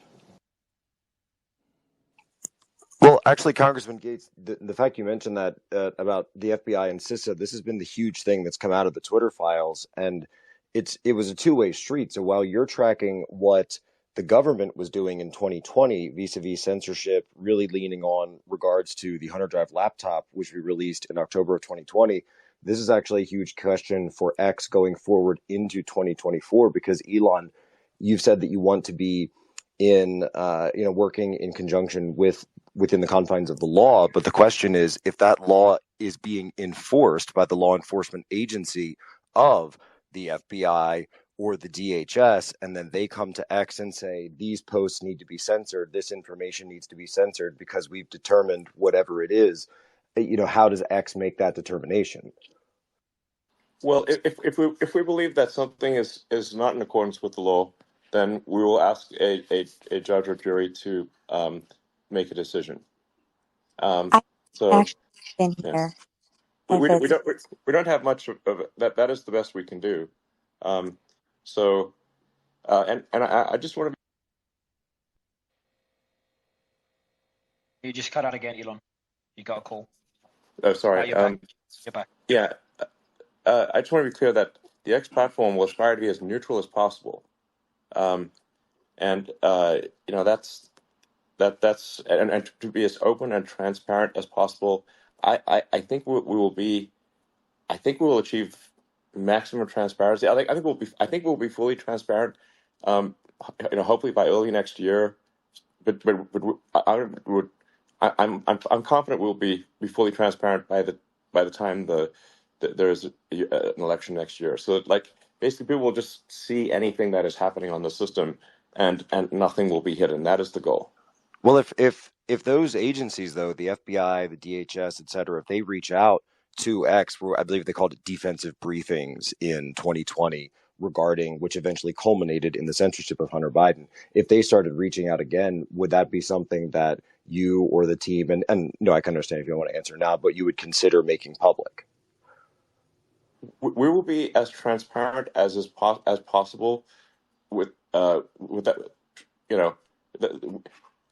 yeah, and frankly, if I think a government agency is breaking the law in their demands on the platform, I would be prepared to go to prison personally if I think they are the ones breaking the law. Redhead, and then Alex and Benny. great. Thank you. Hi, everyone. I'm Josie. I'm the redheaded libertarian on X, and I'm a revolutionary historian, and I do outside media work at timcast.com. I just wanted to jump back to X as a free speech platform. Elon had mentioned constitutional speech will be protected, and there's some confusion as to what that constitutes. Constitutional speech. So I just wanted to help kind of clarify that for some listeners who might have questions. So the speech and expression which are not given protections in America under the First Amendment include incitement, defamation, fraud, obscenity, CP, fighting words, and true threats. The government does have power to make blanket regulations on speech, including time, place, manner. That's usually done in the form of permits. And when it comes to slander and libel, those are defamation adjacent and need to be proven, as there's no such thing as a false opinion under the First Amendment, only a false fact. But many times, by the time the due process is through, the damage has already been done. I mean, we saw that with the Me Too movement, particularly with Justice Kavanaugh. We saw that with Alex Jones, the Tates, Nick Sandmann, and Kyle Rittenhouse, where the kind of propaganda machine took over, and truth was lost for a period of time. So when it comes to obscenity, that's the hardest constitutional violation to prove when it comes to the expression of that, because it has kind of a standard of I know it when I see it. So there is something called the Miller test to determine whether something is deemed legally extreme. So I hope that helps. Yeah, so we're not doing drag queen story time here. We're not calling for violence. We're not hacking websites. We're promoting freedom. That's why we're censored. Yes, exactly. Alex? Yes. Hi, I just Alex. wanted Hey, to. Alex. No, you're good. I just wanted to thank Elon for his commitment to free speech, reinstating Alex, of course. Welcome back. And I just wanted to, I think it was Mark Dice earlier who raised this with Owen Schroyer's ban. I just wanted to note that it didn't have anything to do with the InfoWars thing. It actually had to do with the fact that he called for people to come to a rally, and Media Matters actually did a hit piece. And they said that it would violate Texas's social distancing order. So that's how they actually got him banned, was through a Media Matters hit piece. So in response, Twitter 1.0 banned him. So I just wanted to get any thoughts on that. Oh, it's perfect timing. Elon, maybe you can also give us an update, if there is any, on Media Matters and why you decided to sue them. Yeah, Media Matters is an evil propaganda machine. So I just generally am against evil propaganda machines, and so we are suing them in every country that they operate, and we will pursue not just the organization but anyone funding that organization. I want to be clear about that. Anyone funding that organization, we will pursue them. So Media Matters is an evil propaganda machine. They can go to hell. I hope they do. So, yeah. Benny? So, I need to, just step off the call at this point. So I just have some family obligations. But I think it's been certainly a very interesting conversation. I suspect this will go viral. Probably snippets of it will go viral in a way that don't entirely represent the situation. I hope that anyone who reads about it or hears about it actually just takes the time to listen to the entire Spaces conversation. It will be saved. I suspect there will be probably many millions, if not tens of millions of people listening to the conversation. I just hope that they listen to the whole conversation and not just small parts of it. Elon, I totally agree. And let me just say, thanks for reinstating me. I'm going to do the best job to not be misrepresented. And I thank you. And I thank you for the freedom you're promoting, the pro-human future. We're on Team Humanity. Thanks for spending 2 hours with us plus. And this has just been surreal. It's really been amazing. So X is where it's at. Thank you, Elon Musk. You're welcome. Like I said, I'm very much in favor of supporting in the United States, the laws and Constitution of the United States. And I think if we start eroding, if we erode freedom of speech, we erode the foundation of democracy.